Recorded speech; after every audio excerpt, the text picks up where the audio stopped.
Clint, are we ready? We're good? Okay, welcome to Sam Houston State University. Hello? I'll say again, welcome to Sam Houston State University. I'm Darren Williams. I teach here in the chemistry department, and I'm also the faculty advisor for the Ratio Christi group here. Ratio Christi is a college apologetics organization, and we do evangelism apologetics on campuses all over the world, but mostly in the United States. I met Frank when I went to the Cross-Examined Instructors Academy with Tim Ramsey, and I highly recommend that. He teaches it once a year, roughly? Yes. And speaking of Tim Ramsey, I'd really like to thank him personally, because without his support, we would not be able to bring Frank to campus. And so I would like I know he doesn't want you to do this, but I'd like to give him a round of applause.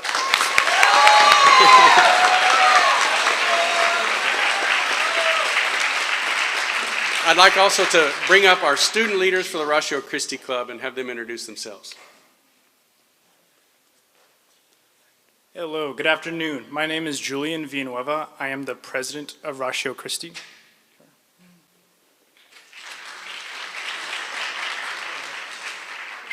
Good afternoon. I'm Ratio Christi's treasurer. I'm here, bud. Hey all, Daniel Graves. I'm the vice president of Ratio Christi and would like to welcome you all. We'll have Frank Turek speaking tonight on his book, I Don't Have Enough Faith to Be an Atheist. So I hope you guys enjoy, and let's get started. We'll talk about us later.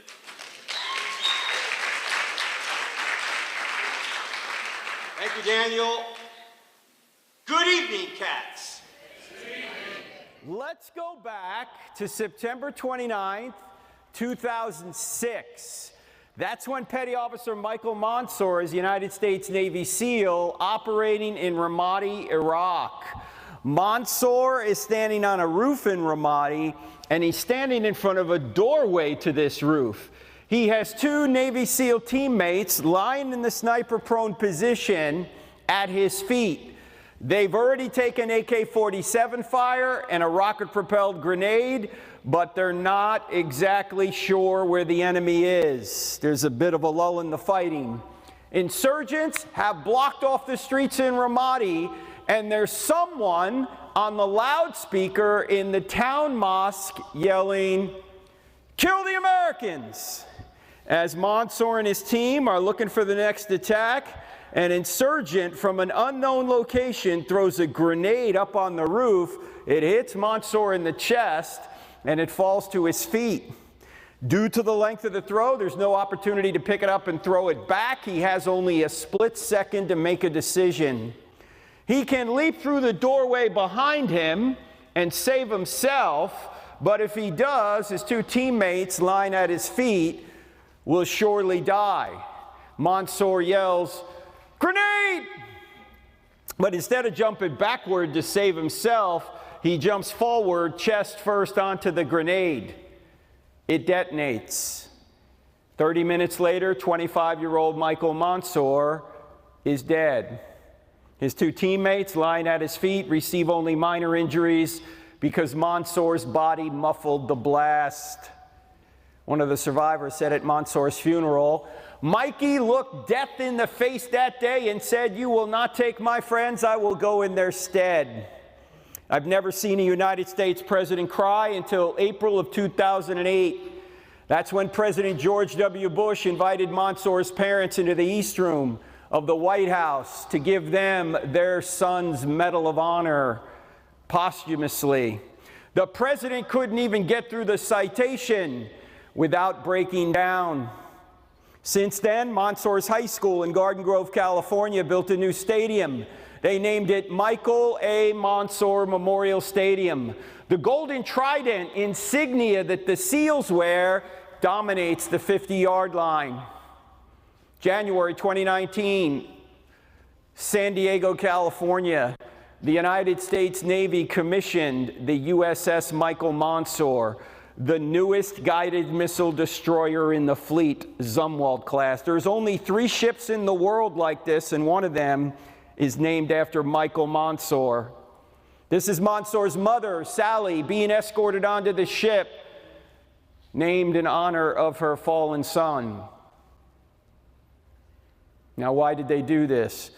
Because Michael Monsoor literally sacrificed himself to save his friends. There's no greater love than to sacrifice yourself to save your friends, said Jesus of Nazareth before he went to the cross. Michael Monsoor sacrificed himself to save his friends. The question is, would anyone sacrifice himself to save you? And the answer is, someone already has. His name is Jesus of Nazareth. But of course, in today's culture, and especially on a college campus, very few people think the story's true. They think it's invented. After all, it was written down by religious people. We know religious people can tend to embellish things. And it's got miracles in it, like a resurrection. Who here in this room, or maybe even who out there watching on the internet, has seen someone rise from the dead after you knew they were dead for at least 36 hours? Yeah, none of us. Why? Because it doesn't happen. Yet if you're a Christian, you have to believe something that none of us have ever seen. How rational is that? Well, I actually think it's quite easy to show that Christianity is true. You only need to answer 4 questions. In other words, if you investigate these 4 questions, I think you'll realize that the answer to these 4 questions is yes. And if the answer to these 4 questions is yes, then Christianity is true. Not just true for me, not just true for you, but true for everybody, like gravity's true. What are the 4 questions? Here are the 4 questions.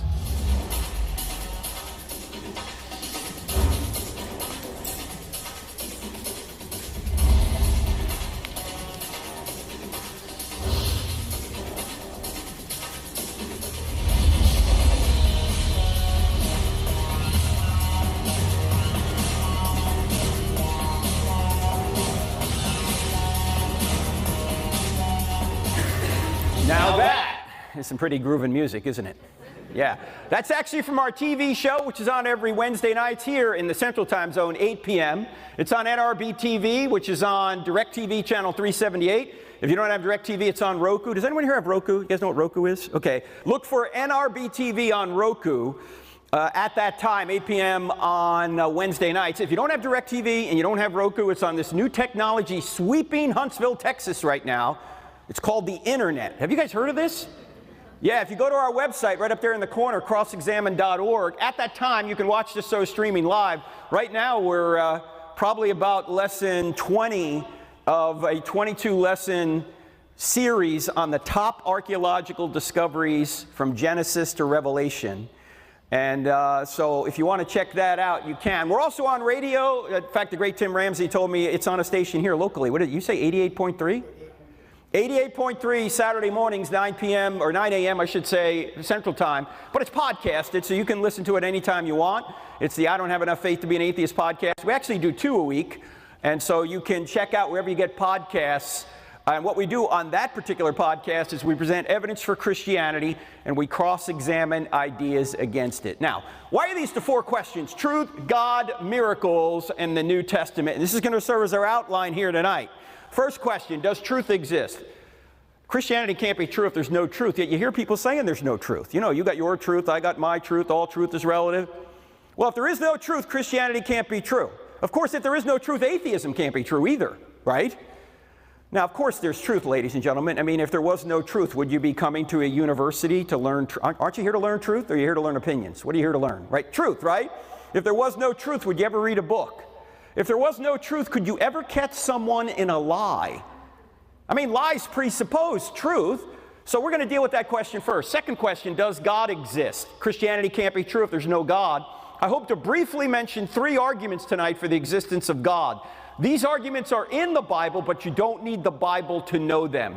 In fact, you can establish that God exists without any reference to any religious writing. I mean, did people know there was a God before there was a Bible? Of course they did. So we're going to deal with that.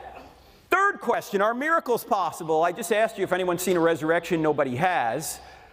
But I hope to show you tonight that not only are miracles possible, but the greatest miracle in the Bible, even atheists are admitting the evidence for. We'll see that tonight. Then we're going to get to the key question, is the New Testament telling the truth, particularly with one event? If this event took place, then Christianity is true. If this event didn't take place, then Christianity's false. What's the event? The resurrection. Look, if Jesus predicted and accomplished his own resurrection from the dead, then he's God and Christianity's true. Game over. Of course, if he didn't rise from the dead, game over, Christianity's false. In fact, Paul even says this in writing to the church at Corinth.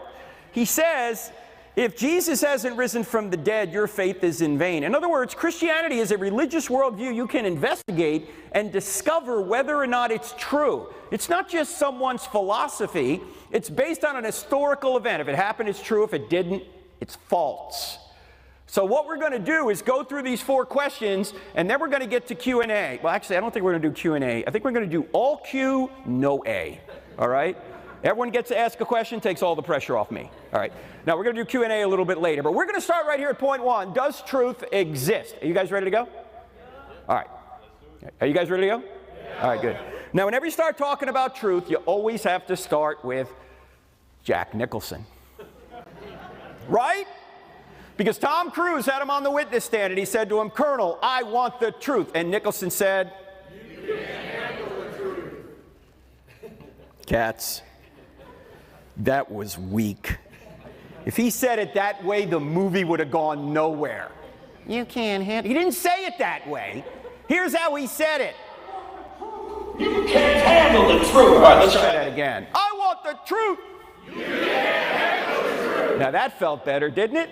Didn't you always want to do that with some professor up here? Right? You can't handle the truth. Well, you know, there's a lot of people that can't handle the truth. They're saying, you got your truth, I got my truth, all truth is relative. You've heard these claims. How do you deal with them? Well, what we're about to talk about in the next few minutes, for me anyway, is the most important thinking skill I've ever learned. And to show you what a dimwit I was 33 years old, I already had a master's degree, and I did not know this thinking skill that I'm about to share with you now. And you know why I didn't know it? Because I never had a course in logic. I had to go to seminary to get a course in logic. How many people in here have had a real course in logic? Can I see your hands, please? All right, you see these people with their hands up? These are the homeschoolers. There they are, right there, okay? We don't teach logic in public school. If we did, things would be a lot better. But instead of teaching kids how to think, we're teaching them what to feel. And that's dangerous. Why? Because if you follow your feelings without reason or without moral restraint, you're going to wind up in a very dark place.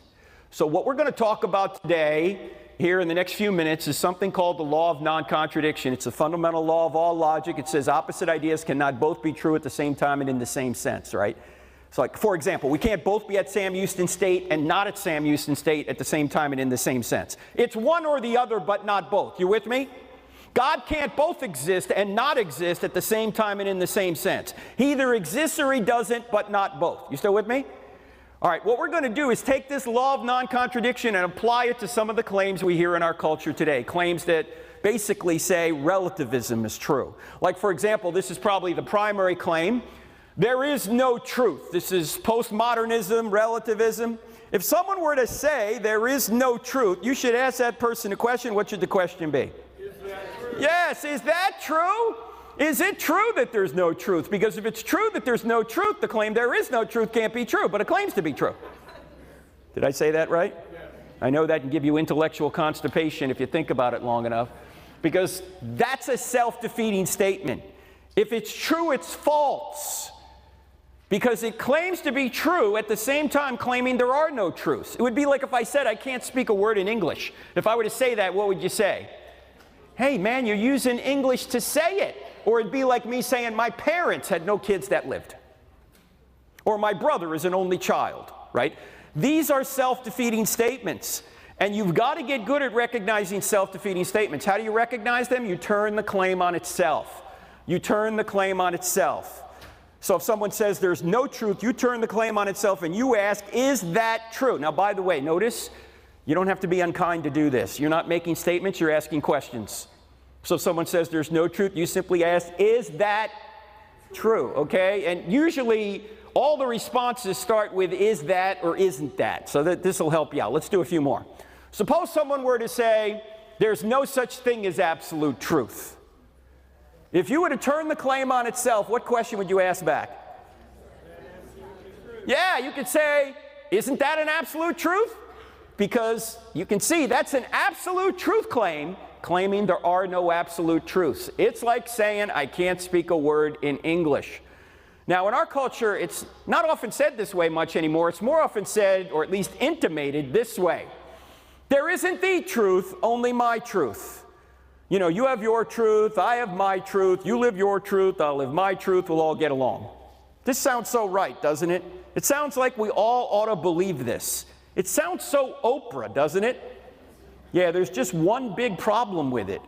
It's logically self-defeating. Why? Because if somebody says there isn't the truth, only my truth, you simply ask, is that just your truth or the truth? Look, is the statement on the top just your truth? In other words, is it just your opinion? Well, if it's just your opinion, why should I believe it? But if you're saying the statement on the top is the truth, can't you see the first half of the statement says there aren't any the truths? Can everyone see this is a the truth statement, claiming there are no the truth statements? It defeats itself.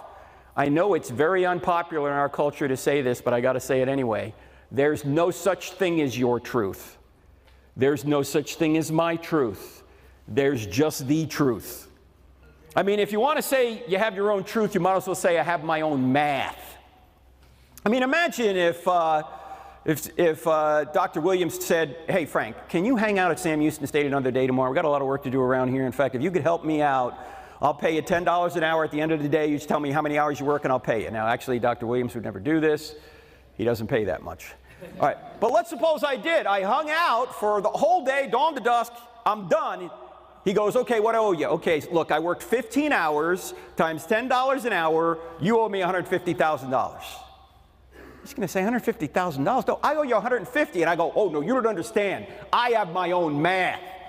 He's going to say, you're crazy. There's not my math or your math. There's just math. Now, parents, I'm not talking about the kind of math your kid brings home and you go, hey, this isn't my math. I'm not talking about that, all right?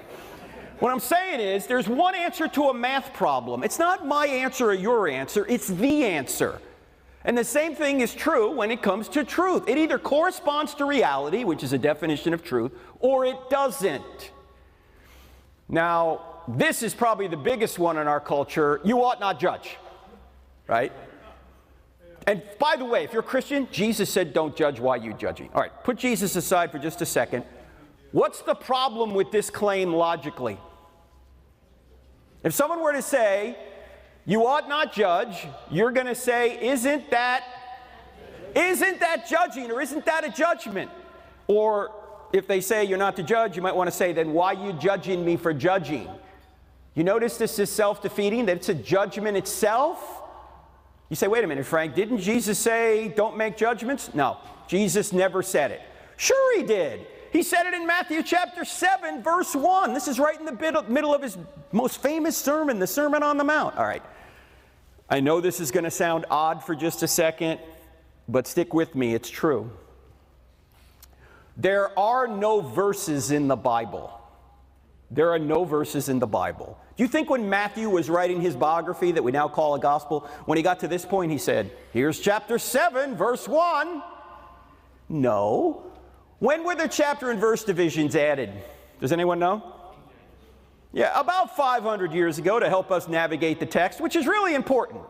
I mean, it'd be really hard to find your way around this big series of books we put under one binding we call the Bible if you didn't have numbers in it. I mean, imagine if you didn't have numbers in your Bible, your pastor didn't have numbers in his, and every Sunday morning he just got up and he opened this big book and he looked at you and he said, let's go about 2/3 of the way in. Let's see if we can find the same spot. Like, no, you couldn't do that, right?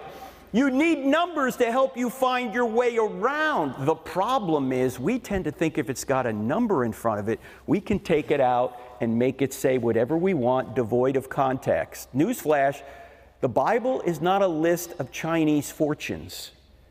You've got to know the context around the passage. By the way, now some of you are going to hate me for this, but I don't care. I'm leaving tomorrow, okay? This is why you should never say Jeremiah 29:11 is a promise to you. What's Jeremiah 20? You know Jeremiah 29:11. Oh, the plans I have for you, plans to prosper you, plans to give you hope and a future. I mean, this is on pillows. This is on birthday cards. This is on coffee mugs. This is everywhere. Is this a promise to 21st century Christians living in Huntsville, Texas? No. Who is that a promise to in context? Yes, that was a promise to the exiles who were taken forcibly in 586 BC by the Babylonian dictator Nebuchadnezzar. He took them out of Judah and he brought them all the way to Babylon, modern-day Iraq, and God, through the prophet Jeremiah, was promising those people that 70 years later, he was going to bring them back into the land and prosper them. This is not a promise to us. In fact, when people say, I'm claiming Jeremiah 29:11 as a promise to me, I say, why don't you claim Jeremiah 44:11 as a promise to you? What's Jeremiah 44:11? Jeremiah 44:11 is the promise that God made to the exiles that tried to escape to Egypt during this period, and he warned them, don't go to Egypt. You know what Jeremiah 44:11 says? It says, I will destroy you and all Judah. You don't see that stitched into a pillow. You don't see that on a coffee mug. You don't see that on a birthday card. Happy birthday. I will destroy you and all Judah. That is so sweet, Grandma. Thank you so much. No, we're taking stuff out of context. Stop it. You need to find out what's going on in the passage to know what it means. And the same thing is true in Matthew chapter 7. Does Jesus just say, judge not, and he stops right there? No, what does he say? Judge not, lest you be judged. By the same standard you judge others, you be judged by that standard. So before you try and take the speck out of your brother's eye, you hypocrite. Notice that's a judgment, you hypocrite. Take the log out of your own eye first, then you'll be better able to help your brother. Is Jesus telling us not to judge here? No, he's telling us to take the speck out of our brother's eye. That involves making a judgment. He's simply saying, get that problem out of your life first so you can better help your brother. So this is not a command not to judge. It's actually a command on how to judge. In other words, don't judge hypocritically. If you've got that problem, fix it, then go help your brother. But it would be completely ridiculous to say don't make judgments. Why? Number one, it's a judgment itself. Number two, you'd be dead already if you didn't make judgments. You made 100 judgments tonight just getting over here. And now you're going, this was a bad judgment. This guy's crazy. Come on. No. Everybody makes judgments. Atheists make judgments. They judge there's no God. They judge Jesus didn't rise from the dead. They judge there's no objective meaning or purpose to life. When you die, you're just going to become worm food. We're all going to the same place. It's hopeless. Have a nice day. These are all judgments. The question isn't whether or not you can make judgments. The question is, are your judgments true? Which is why Jesus said in John 7, stop judging by mere appearances and make a right judgment. I will say this, though. Jesus did save a very stern rebuke for people who were judgmental. And who were the judgmental ones in his day? Pharisees. And who were the Pharisees? What was their job? What did they do? Yeah, they were the religious and political leaders of Israel. Some of them were on the Sanhedrin, the Jewish lawmaking body, the court. They were politicians. And Jesus went after these people. Are you telling me Jesus got involved in politics? Yes! And he wasn't so nice doing it. In fact, if you think Jesus was a sweet guy who's never said a bad word about anyone, you have not read John chapter 2, John chapter 8, or Matthew chapter 23. What happens in John chapter 2? Jesus makes a whip and he goes and he jacks people up in the temple. Sweet and gentle Jesus did this? Yes! And then in John 8, he's arguing with these politicians, these Pharisees, and he's right in the middle of the argument when he says, your father is the devil. Jesus, you can't say that. That's not very Christ-like. Excuse me, I am Christ? Can you imagine you're having an argument with somebody and you stop right in the middle and you go, your father is the devil. Never try that with a sibling, by the way. And then in Matthew 23, he really goes after these politicians. He says, woe to you, scribes and Pharisees, you hypocrites. You strain out a gnat and swallow a camel. Oh, you look great on the outside. You're whitewashed tombs, but on the inside, you're full of dead men's bones. You go a mile to make a convert, and then once you make them a convert, you make them twice as much a son of hell as you are.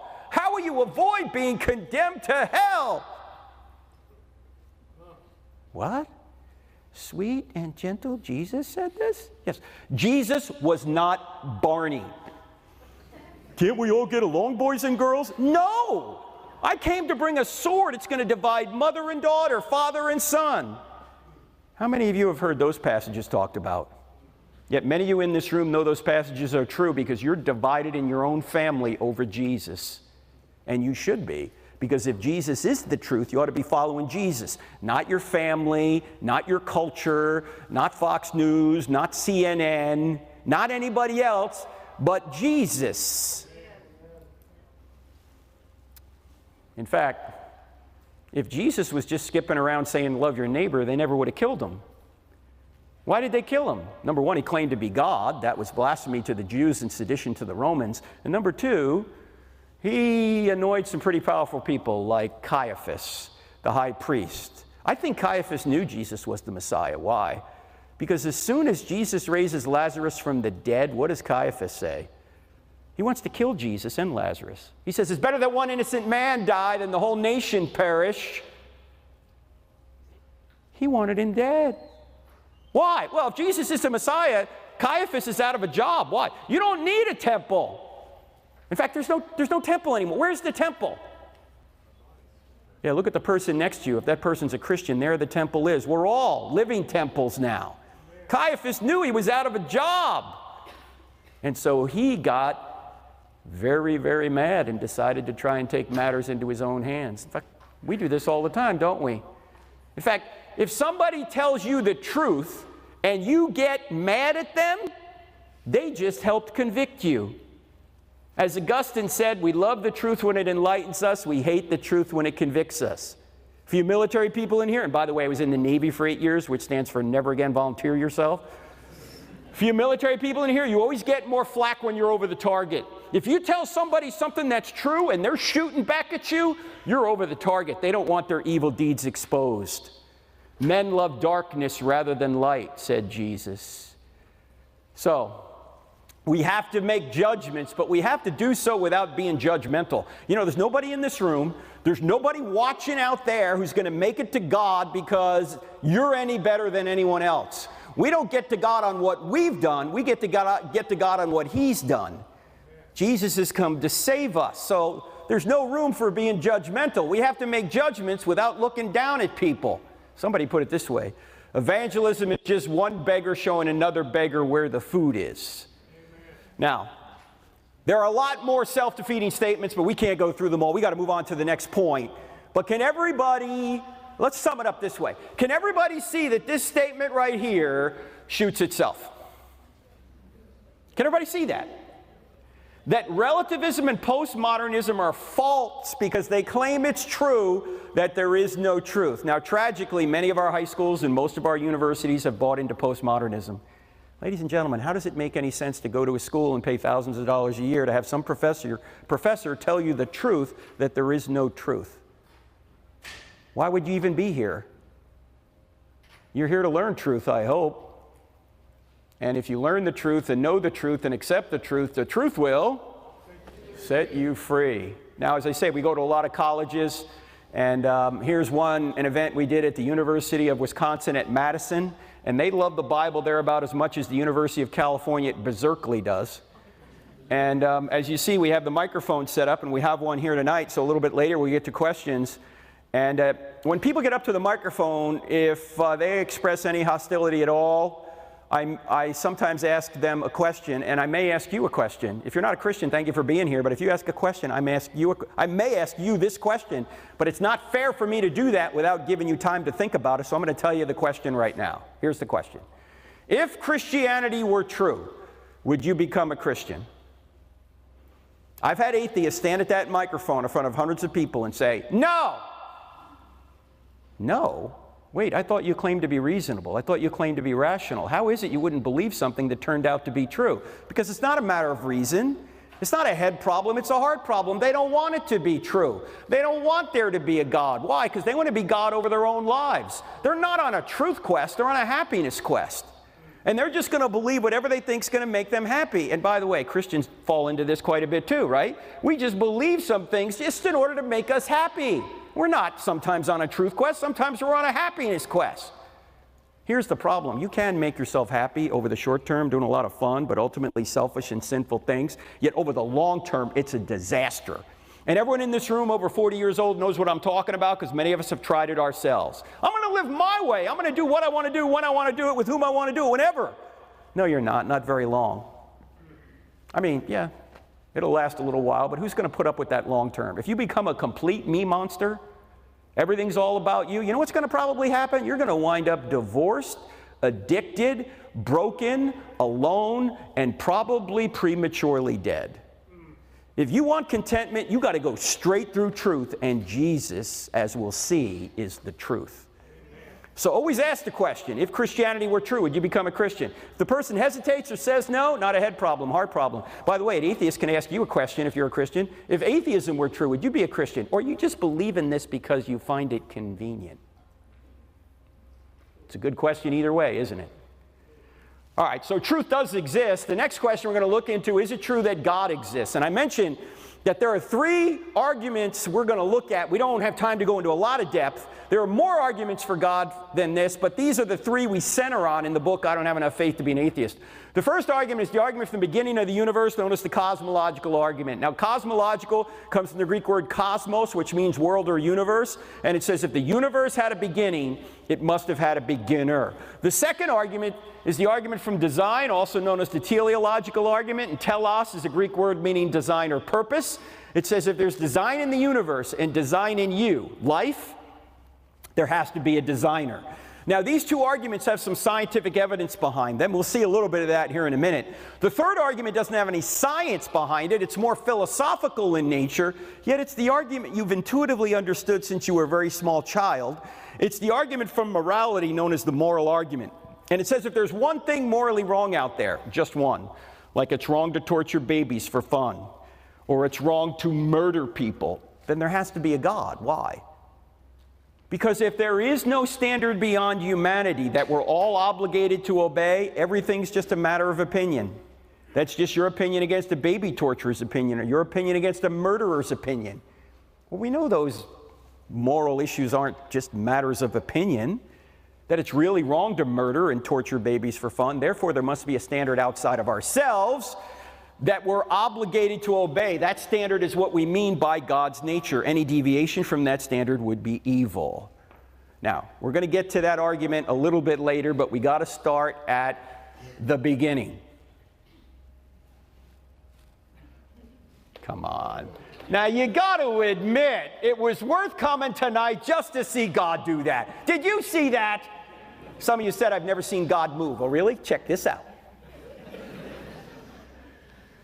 Now, this is the argument that many say points back to the big...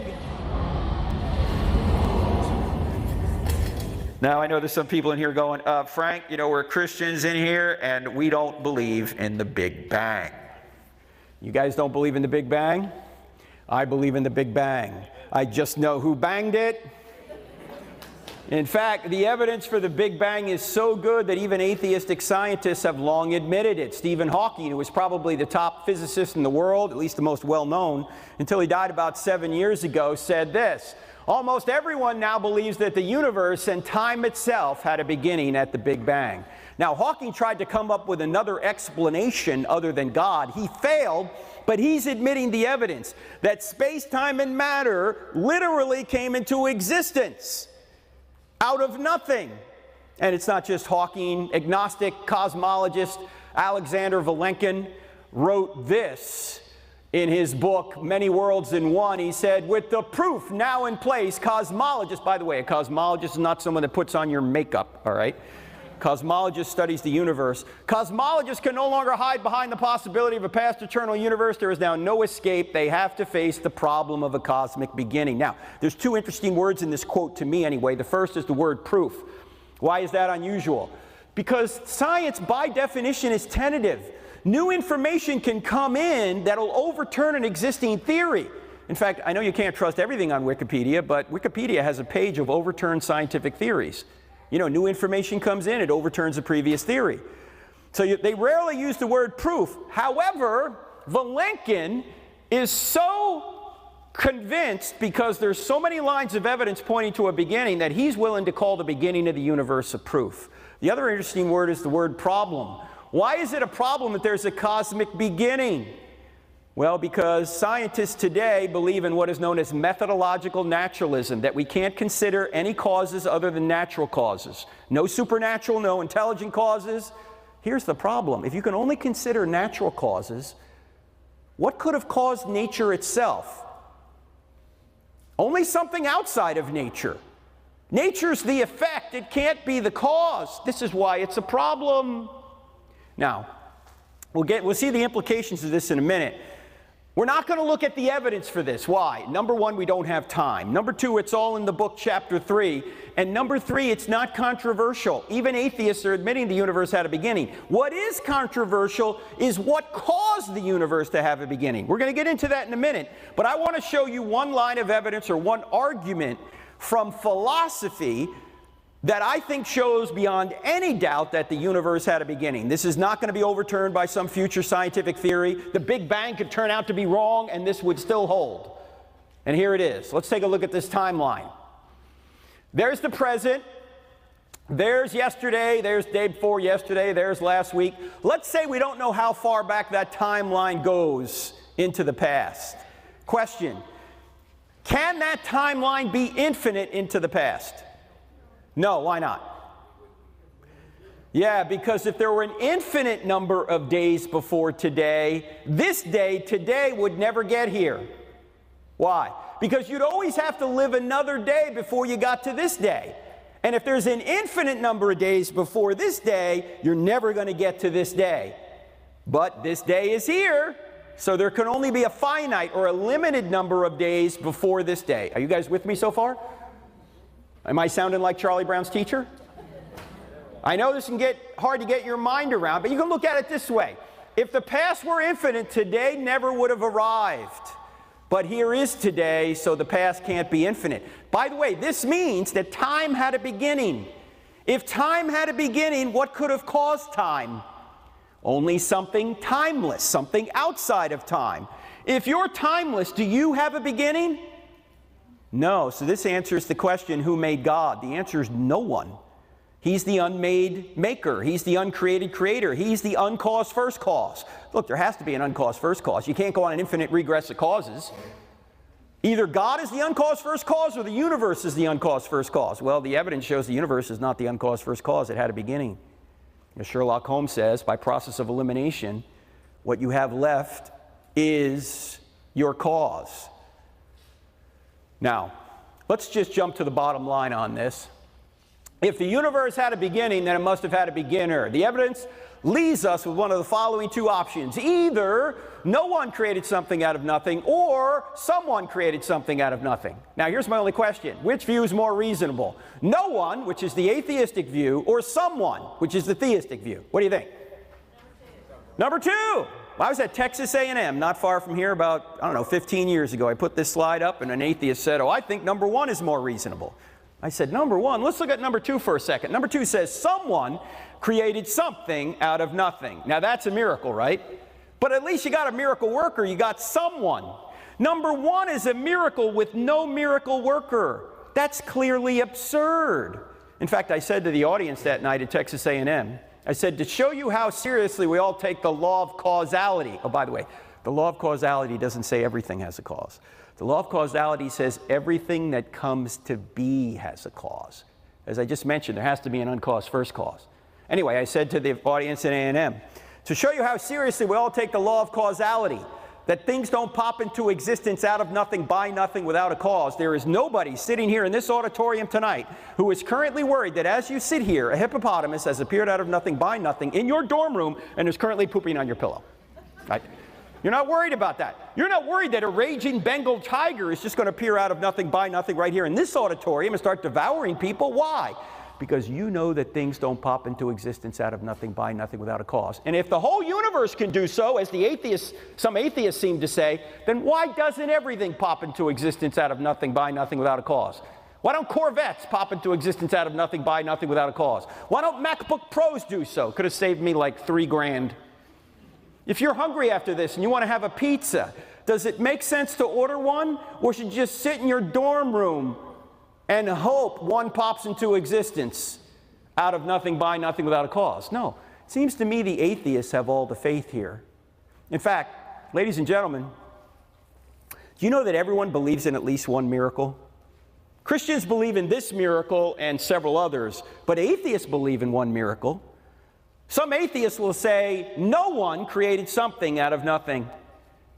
Now, which miracle takes more faith to believe? Someone created something out of nothing, or no one created something out of nothing? Yeah, no one. That's clearly absurd. In fact, the great philosopher Leibniz asked atheists this question: if there is no God, why is there something rather than nothing at all?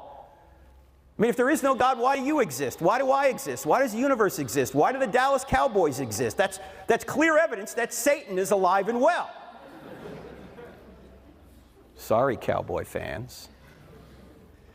No, really, why does anything exist if there is no God? Here's the problem: atheists have no ultimate cause. They claim that they are somehow champions of science. Well, a fundamental belief of science is that every effect has a cause, but they don't even have a cause for the ultimate effect, the universe itself. Now, think about this, ladies and gentlemen. If space-time and matter had a beginning, as even atheists are admitting, what could have caused that? Only something outside of space-time and matter. In other words, the cause must be spaceless, timeless, immaterial, powerful to create the universe out of nothing, personal in order to choose to create. Because to go from a state of nothingness to a state of creation, someone had to make a choice, and only persons can make choices. Also, the being would have to be intelligent, to have a mind to make a choice. Now, when you think about a spaceless, timeless, immaterial, powerful, personal, intelligent cause, who do you think of? God. You say, how do you know it's the Christian God, Frank? We don't. Yet. I mean, this could be Allah or some other theistic or deistic God. There's no scientific argument that gets you all the way to Jesus. You need historical evidence for that. But if we do look at the historical evidence, some of it we'll get to in a little bit later, we're going to see that if Jesus really did rise from the dead, the evidence shows that he did, then we can say that the same being that walked out of the tomb 1,992 years ago is the same being in whose divine nature created the universe out of nothing. We haven't gotten there yet, but we have 6 attributes for a being that could be the God of the Bible. You guys with me so far? All right. The next argument is the argument from design. That's the teleological argument. There are 2 aspects to this. One is the fact that the universe is designed, and the second is you are designed. Let's take a look at the universe first. This is called the fine-tuning of the universe, and scientists have discovered this in recent decades, that the universe has attributes which are so precisely fine-tuned that if you were to change any one of them imperceptibly, either the universe wouldn't exist, or if it did exist, it couldn't support life. There are dozens of these. Let me just give you 2 really quickly. One from the beginning of the universe, and this is from an atheist, this is Stephen Hawking, who said this: if the expansion rate of the universe was different by 1 part in 1,000 million a second after the Big Bang, the universe would have collapsed back on itself or never developed galaxies. In other words, if the expansion rate was that infinitesimally different from the very beginning, none of us would be here. Now, you can't make any sort of evolutionary explanation for this. You can't say, well, you know, maybe the expansion rate evolved to this point by some chance. Why? Because this is one of the initial conditions of the universe. It started precisely where it needed to be. It seems to me the same being that created space, matter, and time is the same being that fine-tuned the expansion rate for us to even be here today. The gravitational force, if it were altered by more than 1 part in 10 to the 40th power compared to the strong nuclear force, we wouldn't exist. What's 1 part in 10 to the 40th power? That's 1 part in 1 with 40 zeros following it. You say, Frank, I can't get my head around that number. I know, neither can I, so let me give you an illustration. Take the entire North American continent, from Central America all the way to the 51st state, Greenland, all right? And stack it in dimes all the way to the moon, 238,000 miles. and do that on 1 billion other North American continents. Stack them in dimes all the way to the moon. Take all of those piles, put them in one humongous pile, mark one dime red, mix that dime in, blindfold a friend, throw him on that pile, and ask him to pick one dime at random. The chance he would pick that one marked red dime is 1 chance in 10 to the 40th power. Is he going to pick that dime? No. You got to have a lot of faith to believe that that just happened by chance, whatever that means. By the way, is chance a cause? Does chance cause things? Who caused this? Chance. He was just here. No. Chance is not a cause. Chance is a word we use to describe mathematical possibilities. Chance doesn't do anything. You know what scientists mean when they use the word chance? They mean, we don't know. Look, there's only 2 explanations for that value being where it is. Either that value was designed or it wasn't designed. What makes more sense? It was designed. In fact, even Richard Dawkins, probably the most prominent atheist in the world, said this is the hardest argument for an atheist to answer. The fine-tuning of the universe is so extreme. It's as if there's a control room somewhere with scores of dials, and they're all set to precisely where they need to be. If you were to walk into that control room and move one dial a hair's breadth, the universe would go out of existence. That's the kind of fine-tuning we're talking about. Not only is the universe designed, you're designed. This is the second aspect of the teleological argument. This is you in the womb at 11 weeks. Question, is this animal, mineral, vegetable, or human? Human. All right, let's go back prior to 11 weeks. Let's go all the way back to when your mother and your father got together to conceive you. Have you guys had this talk before? I see some young people in here, so I'll try and be discreet. I also see some older people in here, so I'll try and be discreet as well, just in case you've forgotten how this works. When your mother and your father came together to conceive you, your mother unconsciously perfumed her egg to attract your father, and then your father sent the entire population of the United States, 300 million soldiers, toward your mother's egg. And then there was a race, and you won. Don't let anyone ever tell you you're not special. You beat out 300 million others. You have blown away anything Michael Phelps has done. Now, seeing some of you limp in here earlier makes it hard for me to believe you were the fastest soldier in the gene pool, but you were. Now, your soldier was 20 to 30 times smaller than a grain of salt, yet it contained half of the 3.2 billion letter software program, your DNA, all the letters in the right order. And your mother's egg was about the size of a period at the end of a sentence in an average book, and it contained the other half of the 3.2 billion letter software program, your DNA. And when your soldier and your egg came together, a new 100% genetic human being was created. Do you know you have not received any more genetic information from this point till right now? Your genetic information has just duplicated itself. In fact, there were only 4 things separating you from adulthood: time, air, water, and food. Those are the same 4 things that separate a 2-year-old from adulthood. Does this have implications on the abortion issue? Yeah, we don't kill the 2-year-old. Why do we kill the unborn child in the womb? Genetically, it's the same. You say, wait a minute, Frank, you can't legislate morality. All right, no extra charge for this, friends. This was the subject of our first book, creatively titled Legislating Morality. All laws legislate morality.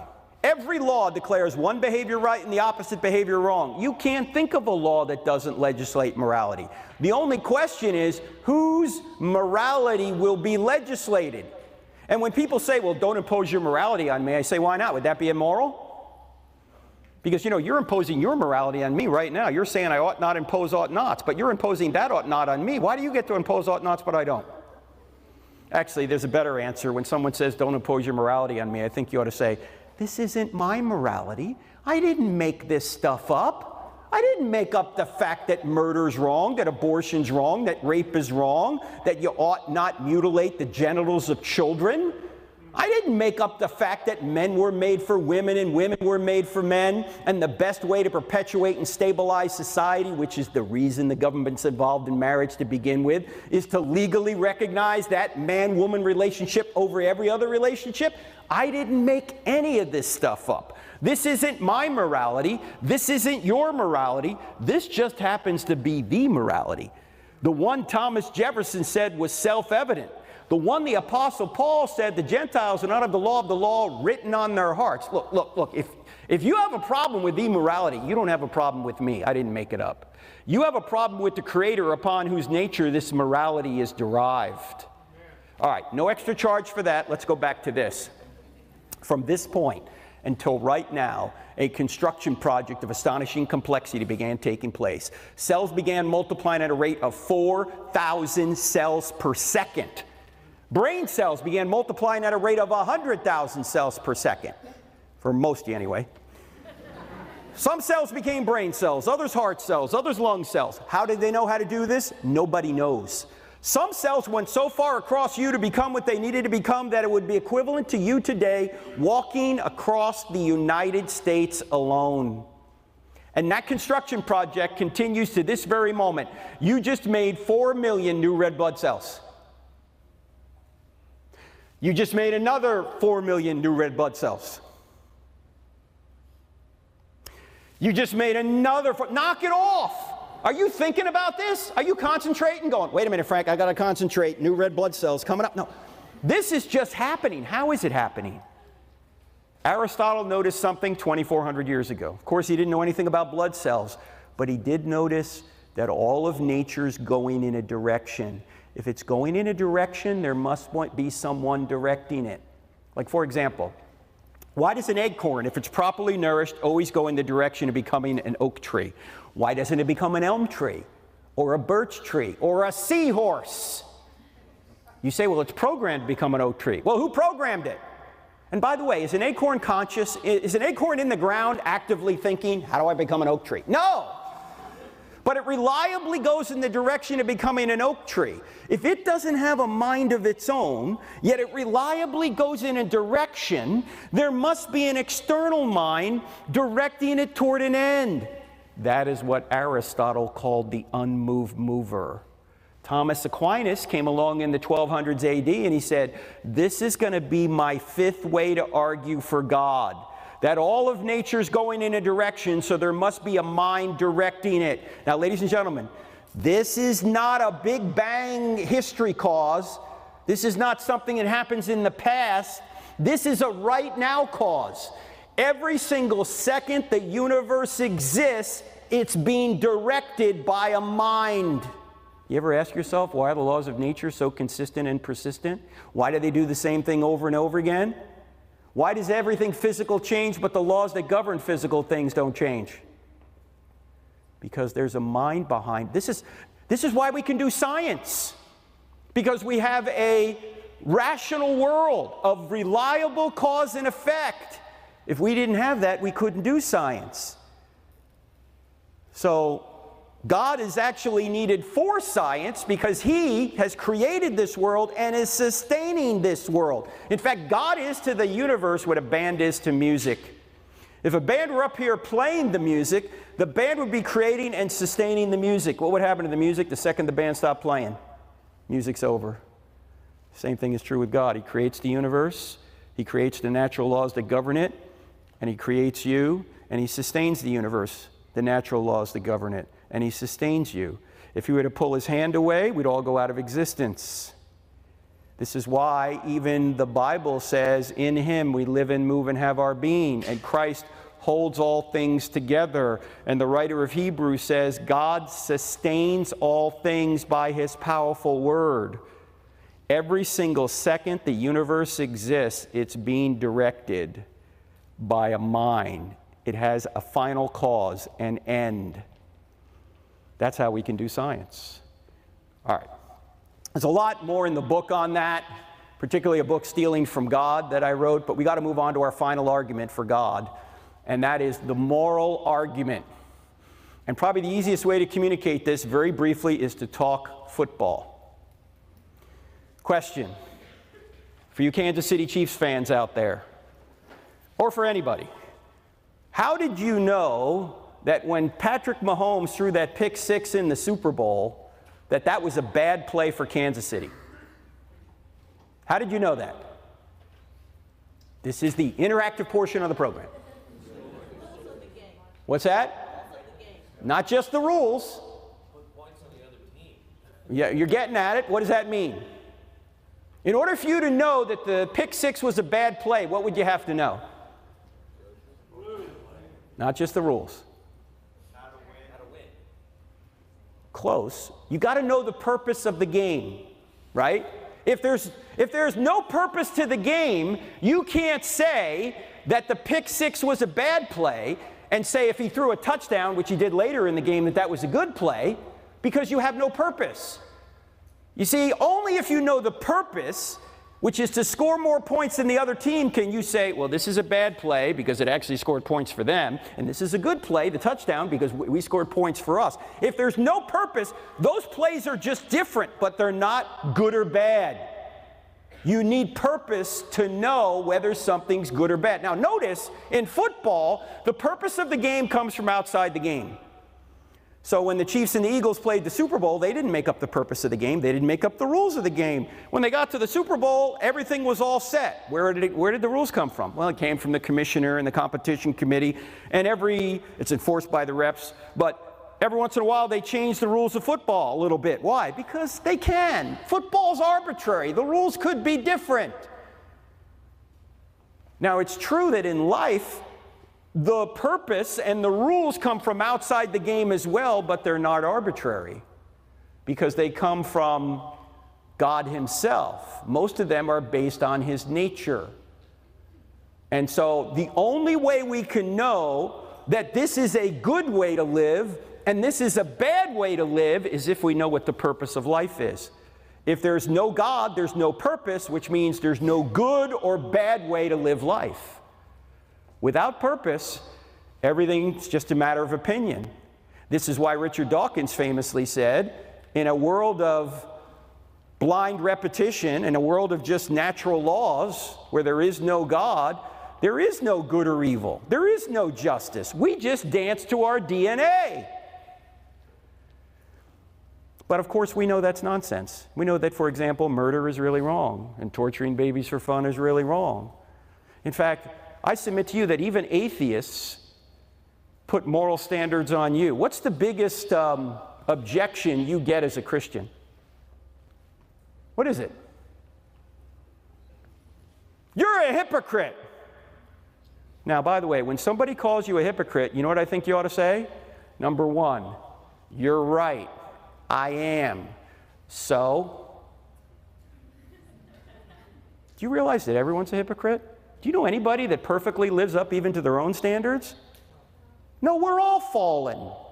Of course we're all hypocrites. Secondly, I think you can say, do you realize you've just given evidence for God? Why? Because you're saying there's something wrong with not obeying a standard. Why would that be wrong if there's no God? That would be just your opinion. Yeah, hypocrisy is bad. But it's bad because it violates a standard. If atheism's true, there is no standard. It's just your opinion. Now, I know there's probably people in this room and people watching out there that have been hurt by Christians or hurt by the church. That's awful. However, it's to be expected because we're all fallen. We all need a Savior. None of us are perfect. In fact, let me ask you a question. When somebody plays Beethoven poorly, who do you blame? You don't blame Beethoven, right? So when somebody plays Jesus poorly, who do you blame? You don't blame Jesus. Look, just because I'm not true and beautiful doesn't mean Jesus isn't true and beautiful. I'm not the standard. Christians aren't the standard. Jesus is the standard. Newsflash, Christianity is not Christians. Christianity is Jesus. Keep your eyes on Jesus. He's the standard. In fact, I had a couple of debates years ago with Christopher Hitchens. You guys remember Christopher Hitchens? He was a brilliant British atheist who sounded more brilliant than he was because he had a British accent. And his book about how God is not great, how religion poisons everything, a lot of what he says in the book is true. Religious people have done evil things. But his problem was he had no standard by which to judge what good and evil were. In fact, I said to Christopher, I said, Christopher, I'm a hypocrite. I can't live up to what Jesus told me to live up to. But if I could, I wouldn't need him. If we were perfect, we wouldn't need a Savior. And when people say, I can't go to church because there's too many hypocrites down there, I always say, come on down, pal. We got room for one more. The church is a hospital for sinners. It's not a country club for saints. To say you can't go to church because there's too many hypocrites down there is like saying I can't go to the gym because there's too many out-of-shape people down there. Well, that's why they're at the gym. They're trying to get into physical shape, and one reason you go to church is to get into moral shape. That's just one of many reasons. But it would be ridiculous to say you can't go because they're hypocrites. Yeah, we're all hypocrites. You're assuming a standard. None of us meet it. He meant it. Oh, did I mention this? You can get to heaven by being good. Yeah, you can. You just got to be perfect your whole life. Too late for me. How about you? All right, too late. We need a Savior. Now, there's a lot more we could talk about, but we don't have time. So let's sum these up. The cosmological argument. From this argument, we can see that the first cause is spaceless, timeless, immaterial, powerful, personal, and intelligent. From the teleological argument, we can also see that this being has a lot of intelligence because it's real. This universe is really precisely fine-tuned, and this being is also sustaining the universe. And then from the moral argument, we can see that this being is morally perfect. So from these three arguments, we can see that there is a spaceless, timeless, immaterial, powerful, moral, personal, intelligent creator who created and sustains all things. Ladies and gentlemen, this is the God of biblical Christianity, and we haven't even opened the Bible yet. This is called natural theology. You don't need to know that. You don't need to have the Bible to know these attributes of God. You can derive them from just these three arguments we just mentioned. In fact, if someone were to ever ask you, why do you think God exists? If you're a Christian, I think you ought to say this: I know God exists by his effects. If there's a creation, that's the effect. I'm reasoning back to a cause, a creator. If there's design in the universe and design in life, that's the effect. I'm reasoning back to a cause, a designer. If there's a moral law written on the heart, that's the effect. I'm reasoning back to a cause, a moral lawgiver. If I have the ability to know things outside my skull, in other words, I have a mind, I'm reasoning back to a cause, a great mind that my mind is made in the image of. If there's evidence that a man predicted and accomplished his own resurrection from the dead, that's the effect. I'm reasoning back to a cause. Who could call someone to predict and accomplish his own resurrection from the dead? Only somebody like God. You're doing this same cause and effect thing, even if you think you have some sort of personal experience with God, like you say God answered your prayer or something. You're doing the same thing. You're saying the answered prayer is the effect, and you're reasoning back to a cause. You're saying the cause is God. This is what scientists do. They reason from effect to cause. In other words, we know God by his effects. That's how we know he exists. We see effects all around us and we reason back to a cause. The problem with atheism, as I mentioned earlier, they have no cause. They have all these effects and there's no cause. That is the most anti-scientific thing you can say, that there's no cause. You might as well give up on science, because science is a search for causes. That's what you're trying to discover. What particular cause caused this particular effect? Now, how do we know this is the Christian God? Again, we don't. We're getting closer. But what we got to do is move on to the next argument, and that is, are miracles possible? Why? Because miracles can be used by God to tell us who speaks for God. That's what miracles were done for in the Bible. Now you might be going, Frank, we're running out of time. How are we going to fit all this in? Number 3 is the shortest. It doesn't take long. Okay, here's the problem though when it comes to miracles. A lot of people think miracles are impossible, like Noah. Hey Christians, can we just keep something amongst ourselves? Can we all admit that Noah and the ark is crazy? Yeah, you can admit it. Has anyone seen a resurrection? I already asked you, no one has. And for some reason, the big problem miracle in the Bible is Jonah. Is that a whale of a tail or a tail of a whale? I mean, what is the deal with Jonah? Can you actually believe that? Yes. One guy can, and he's in the front row. All right, 2 guys can. Actually, what is the greatest miracle in the Bible? Yeah, the greatest miracle in the Bible is not the resurrection. The greatest miracle in the Bible is, I got some of you a second time. The greatest miracle of the Bible is the first verse. In the beginning, God created the heavens and the earth. If that verse is true, every other verse is at least possible. Well, here's the interesting thing. Even atheists are admitting the evidence for the first verse. They don't think it's God, but what else could it be? We already said it has to be a spaceless, timeless, immaterial, powerful, personal, intelligent creator. In fact, you know what Stephen Hawking's explanation was? This was in the last book he wrote, The Grand Design, back in 2010. And this comes from page 180 or 181, somewhere in there. And it's a quote. Here's Hawking's atheistic explanation for how the universe came into existence. He said this, quote, "Because there's a law like gravity, the universe can and will create itself out of nothing," unquote. Hello, McFly. Gravity? First of all, gravity didn't exist. Gravity's the effect, not the cause. Secondly, even if gravity did exist, gravity doesn't create things. Gravity just affects objects that already do exist. In fact, after he said this, the great Christian philosopher and mathematician who taught at Oxford for many years, John Lennox, said this about Hawking. He said, "When brilliant scientists talk nonsense, it's still nonsense."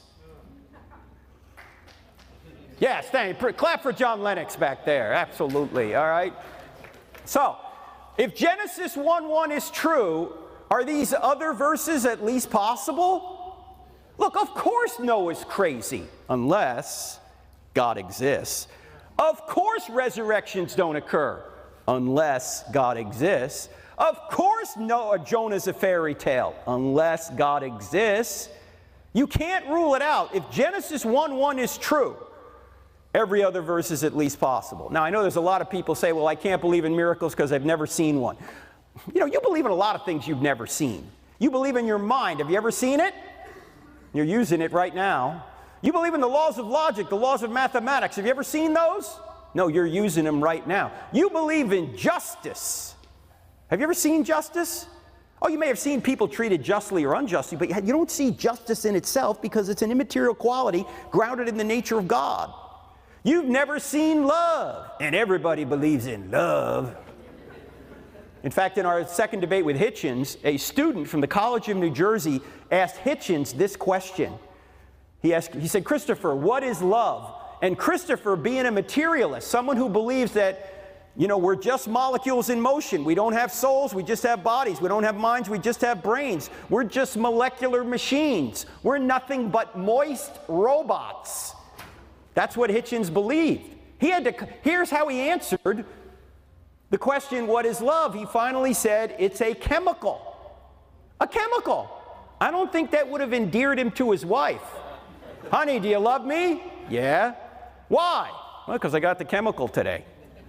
You know, tomorrow I might not have the chemical. No, love is not a chemical. Love is seeking what's best for the other person according to the will of God. You've never seen gravity. Oh, Frank, I've seen gravity all the time. There it is. Look, there's gravity. No, you're not seeing gravity. What are you seeing? You're seeing the effects of gravity. We're not even really sure what gravity is. You've never seen George Washington. You've never seen Sam Houston. You haven't seen him, but you believe he exists. Why? Because he's left effects behind that are best explained by a guy that lived in the 1800s by the name of Sam Houston. Same thing is true with Jesus. You haven't seen him in the flesh, but he's left effects behind. And by the way, you don't have to see something directly to know it exists, as I just mentioned. And if miracles do occur, you shouldn't expect to see many of them. Why? Because miracles have to be rare if they're going to get our attention. If miracles were happening all the time, they wouldn't get our attention as special acts of God. I mean, imagine if resurrections occurred routinely. What would the resurrection of Christ mean to us? Nothing. You go to somebody, you go, Jesus rose from the dead to prove he was God. And the guy goes, so what? Uncle Leroy just rose from the dead 2 weeks ago. Now I got to give the inheritance back. Right? No, it's got to be a rare event. It can't be a regular event. If it's happening all the time, it's not a miracle. But in fact, there are so many things that are amazing that do happen all the time, but since they do happen all the time, we sometimes take them for granted. Like, for example, how many people in here, and every mother should raise your hand, I'm really asking the fathers, how many people in here saw your own flesh and blood born? Now, when you see your own flesh and blood either come out of you or another human being, you don't go, evolution! Right? You go, this is amazing. We made whoopee 9 months ago, and now look at this. How did this happen? It's incredible. But it happens every day, so we sometimes get jaded. We know there's intelligence behind it. In fact, Ariel Roth, who's a biologist, said this: God never did a miracle to convince an atheist because his ordinary works provide sufficient evidence. I mean, just look at the person next to you right now. How is that person even conscious, assuming they're awake, right? How can they even have a conversation with you and know what you're doing and know what you're saying? How does this happen? Consciousness is a huge problem for the materialists. All right, so miracles certainly are possible. The next question is the New Testament telling us the truth about the greatest miracle in the New Testament, and that is the resurrection? We know the truth exists, we know that God exists, we know miracles are possible because the greatest miracles already occurred and God does exist. But did he do the greatest miracle in the New Testament, and that is the resurrection of Jesus? Now, in the book, I Don't Have Enough Faith to Be an Atheist, we have an entire chapter called The Top 10 Reasons We Know the New Testament Writers Told the Truth. We don't have time for 10. We got to get to questions, okay? We're just going to look at 2 briefly. The first is something called embarrassing stories. This is a test we can put on the text to try and discover if it's likely they're telling the truth. And historians know if there's something embarrassing to the author or authors in the text, it's probably true. Why? Because you're not going to invent things that make you look bad. You might invent things that make you look good, but you won't invent things that make you look bad, that embarrass you. In fact, let me ask you guys a question. How many people in here have ever lied to make yourself look good? If you don't have your hand up right now, you're lying to make yourself look good. And it's not working. We know you're lying. All right, how many people in here have ever lied to embarrass yourself? No, you don't do that. You might lie to make yourself look good, but you won't lie to embarrass yourself. Well, the New Testament writers have filled the New Testament with embarrassing stories and details they never would have invented. That's why we call this the duh factor. In fact, the disciples are not the disciples, they're the disciples. Like, how many times did they say, we didn't know what Jesus was talking about, we didn't know what he meant? They don't really understand what he was doing until he's already ascended to heaven, and then they go, wow, I could have had a V8, right? Jesus calls their leader, Peter, Satan. Do you think they invented this? Do you think Mark, who wrote this down at one point, said to Peter, hey, Pete, I'm going to make this a real interesting story. I'm going to have the Lord call you Satan. What do you think Peter would have said? Have him call you Satan. This doesn't look good. I'm the leader. And then Peter says, Lord, I'll never deny you. What does he wind up doing? He denies him 3 times. And then at the crucifixion, all the disciples, with the exception of one, they all run away for fear of the Jews. This is like a Monty Python movie. Run away! They all run away. And who are the brave ones? Who are the brave ones? Ladies, who are the brave ones? The women! The women are the brave ones. Now, who wrote the New Testament documents down? Men. Now, what man is going to invent that he was hiding for fear of the Jews while the women went down and discovered the empty tomb? Would any man in here invent that? No. If I was there, I'd invent a story that made me look good, wouldn't you? I mean, I'd write down something like this. Let's see, we marched right down there and we overpowered that elite Roman guard. Yeah, that sounds pretty good. What do you think? John said, get out. Peter roundhouse kicked him. Thomas said, we'll be back. No doubt. Some of you will get that tomorrow. And then on Sunday morning, we marched right down to the tomb, and we saw Jesus, who congratulated us on our great faith. And then we went and comforted the trembling women. I would never say it was Mr. Sissy Pants why the women went down and discovered the empty tomb. And oh, by the way, why would you never say the women were the first witnesses in that culture? Forget about the fact that it was embarrassing to men. Independent of that, why would you never say the women were the first witnesses? Yeah, because a woman's testimony was not considered on par with that of a man. So if you're making up the New Testament story, you'd only have the men be the first witnesses. Yet all 4 Gospels say the women were the first witnesses, which is telling us what? They really were. They're not making it up. It didn't help their case. It hurt their case. In fact, one of the women was a formerly demon-possessed woman. Gee, what a credible witness you got there. They're not making this up. I actually had a woman come up to me once and she said, Frank, I know why Jesus appeared to the women first. I said, why? And she said, because he wanted to get the story out. I said, that is an excellent point. I had not thought of that, because ladies, when your man comes home from work, does he say much? There could have been a nuclear explosion down at the plant. He's not going to tell you. You'll see it on the news before you hear it from him. You'll be watching the news going, hey, hon, what happened? Oh, yeah, I forgot to tell you. Yep, the nuke blew up. I've been hot for 3 days. What's for dinner? He's not going to tell you. I can't even, we were at University of Cincinnati about 1.5 years ago. When I was done with the presentation, some guy came up to me and he said, you think that's bad? I had a friend of mine who was on a private plane, just he and the pilot. And the pilot died mid-flight. And my friend didn't know how to fly the plane. So just like in the movies, the tower talked him down. When he went home that night, his wife said, how was your day, dear? He said, same old, same old.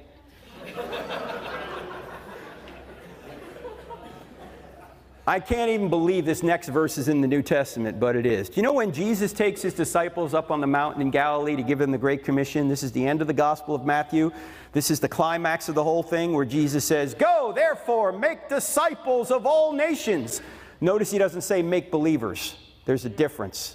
He says make disciples. What says in verse 17 about the people he's speaking to, it says some believed, but some doubted. What? He's standing resurrected right in front of them, and they're doubting. It's like they're going, you see that guy over there? Yeah. That guy over there is Jesus. No, Jesus was just killed not long ago. No, I'm telling you it's him. Jesus is dead. The Romans killed him. I'm telling you that's Jesus. Do you know what the Romans did to him? First of all, they whipped him brutally. Then they put nails all through him. They put him on a cross. They put a spear in his side. Blood and water came out. They killed him. And you know the Romans could have died themselves if they failed the execution? I'm telling you, Jesus is dead. It's him. It can't be. It is. How do you know?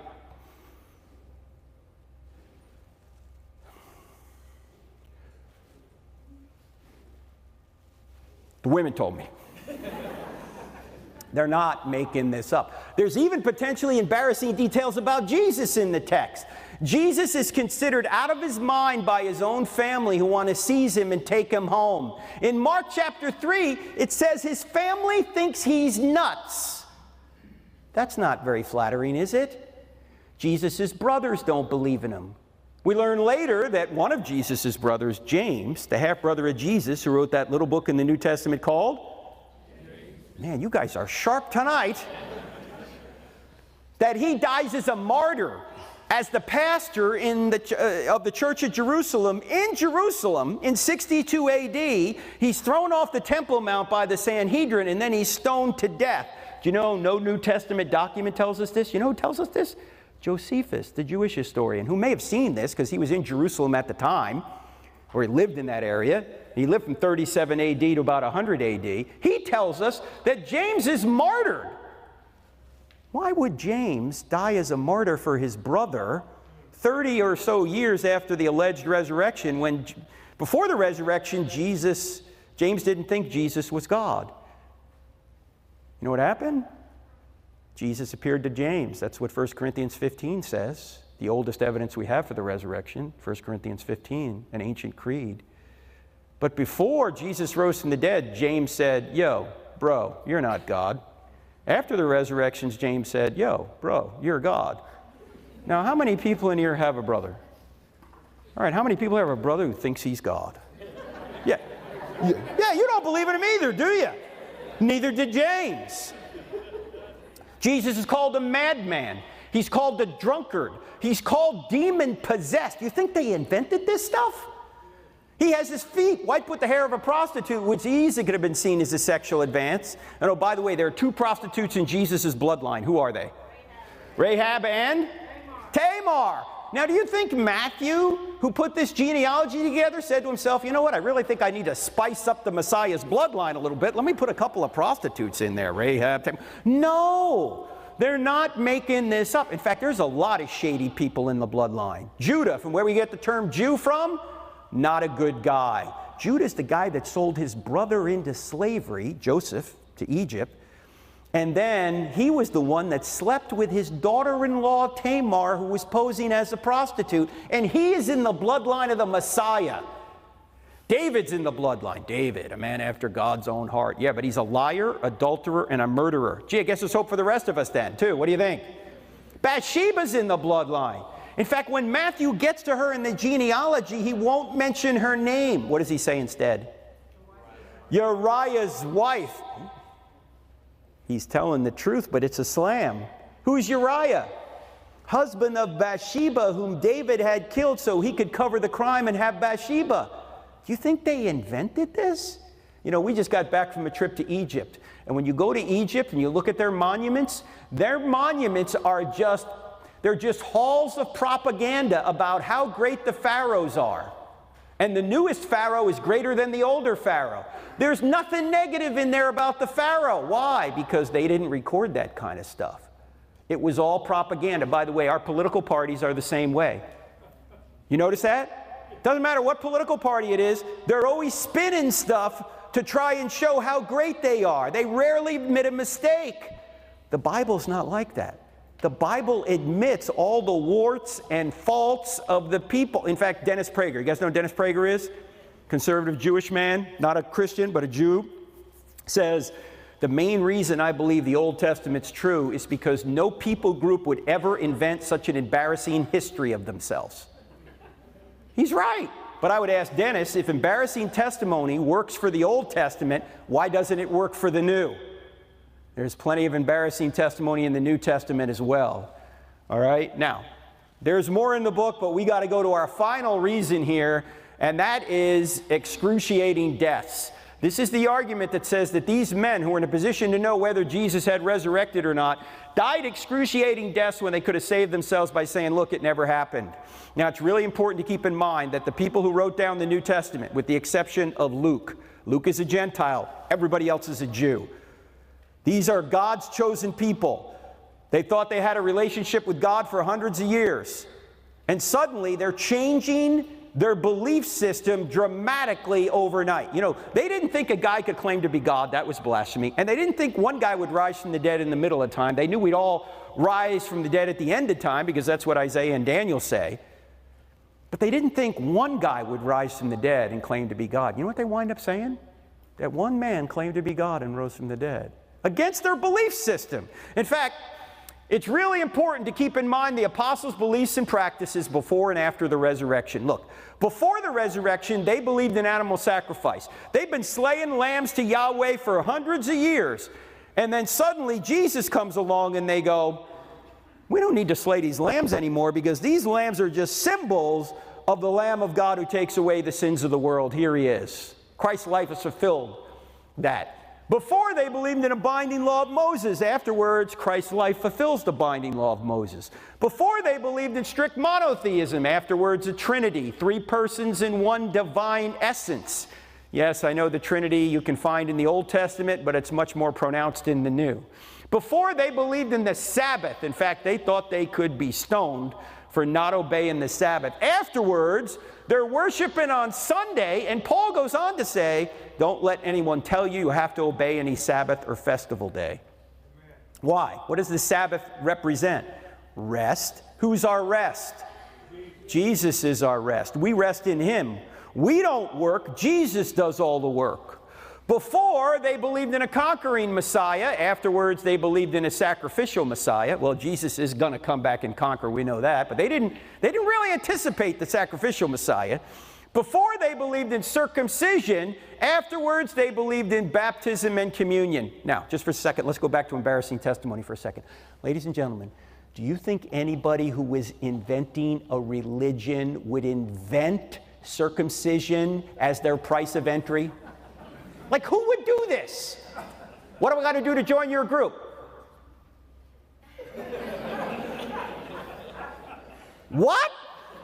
No, I'm out. Nobody would invent this. But what would have caused these people to abandon everything on the left and adopt everything on the right virtually overnight? The only thing I can think of is what psychologists call an impact event. What's an impact event? An impact event is an event that occurs in your life that is so dramatic, so impactful that it can cause you to turn your perspective around 180 degrees. Some impact events are so dramatic that although you might not remember what you had for breakfast this morning, you'll remember an impact event that happened 10, 20, 30, 40, 50, 60 years ago if you're old enough. In fact, there's probably only a few of you, if any, in here that can answer this question, but I'm going to ask it anyway. If you can remember where you were and what you were doing November 22nd, 1963, hold your hand up and hold it up high. Ladies and gentlemen, you see these people with their hands up? These people are very old. November 22nd, 1963 is my earliest memory. I was 2 years old and 2 days. Yes, I'm 63 years old now. I know. I don't look a day over 62. In fact, when I turned 50, my wife was very encouraging. She said, honey, you're going to live to be 100. I said, how do you know? She said, because you look half dead already. Right? Anyway, November 22nd, 1963, I'm a toddler. I'm standing in our home in Wanamassett, New Jersey, and my mother is sitting on an ottoman in front of a black and white TV, weeping uncontrollably. Mommy, what's the matter? What's the matter? They killed the president. They killed the president. President Kennedy assassinated that day. I can still see my mother right now in my mind, sitting on that ottoman when she was 26 years old. She's 87 now, but I can see her right now when she was 26. It's my earliest memory. It's an impact event. Never saw my mother cry like that. I don't remember anything before that, and very little after that. Where were you when the second plane hit the tower, those of you who are old enough? I was on the phone to a pastor in the north side of Charlotte. I live in Charlotte, North Carolina, and I was talking to him, and I had the TV on behind me, and I'd seen the tower. First tower had been hit. I didn't know by what. I thought it was by a Cessna. And we're talking, my back to the TV, and we're talking about the topic I would talk about when I came to his church. I said, you got the TV on? He goes, yeah. I said, maybe a Cessna hit the World Trade Tower. And we're just talking, and then suddenly he screams into the phone, the second tower just got hit. I turned around, looked at the TV, the second tower's on fire. I said, was it a Cessna? He goes, no, it looked like a United plane. I said, you saw that? He said, it was just on live TV. I said, look, let me call you back. I hung up the phone. And for some reason that morning I had CNN on, the communist news network. And I'm not making this up, but the commentator on CNN said, one has to think there's some sort of navigational error here. I said, navigational here, you dimwit. This is the clearest day in the history of the Big Apple. What do you think, the pilots can't see where they're going? I mean, you think Stevie Wonder's flying these planes? I mean, come on. This is terrorism. I called that pastor the next day. I said, we're going to come to your church and talk about Islam because that's what this is related to. Now, 9/11 was over 23 years ago, and those of you who are old enough can remember something about that day. But if I were to ask you where you were 23 days ago, most of you are going to go, I don't know, let me look at my iPhone. What was I doing that day? Why can you remember something from 23 years ago but not 23 days ago? No impact event 23 days ago, impact event 23 years ago. Where were you when Trump was shot last summer? You knew exactly where you were. Whether you were for him or against him, you went, what? You remember. Why? Impact event. Do you think a resurrection would have been an impact event? Do you think they would have had any trouble remembering what he said and did? The only way I think they would have abandoned everything on the left and adopted everything on the right is the resurrection.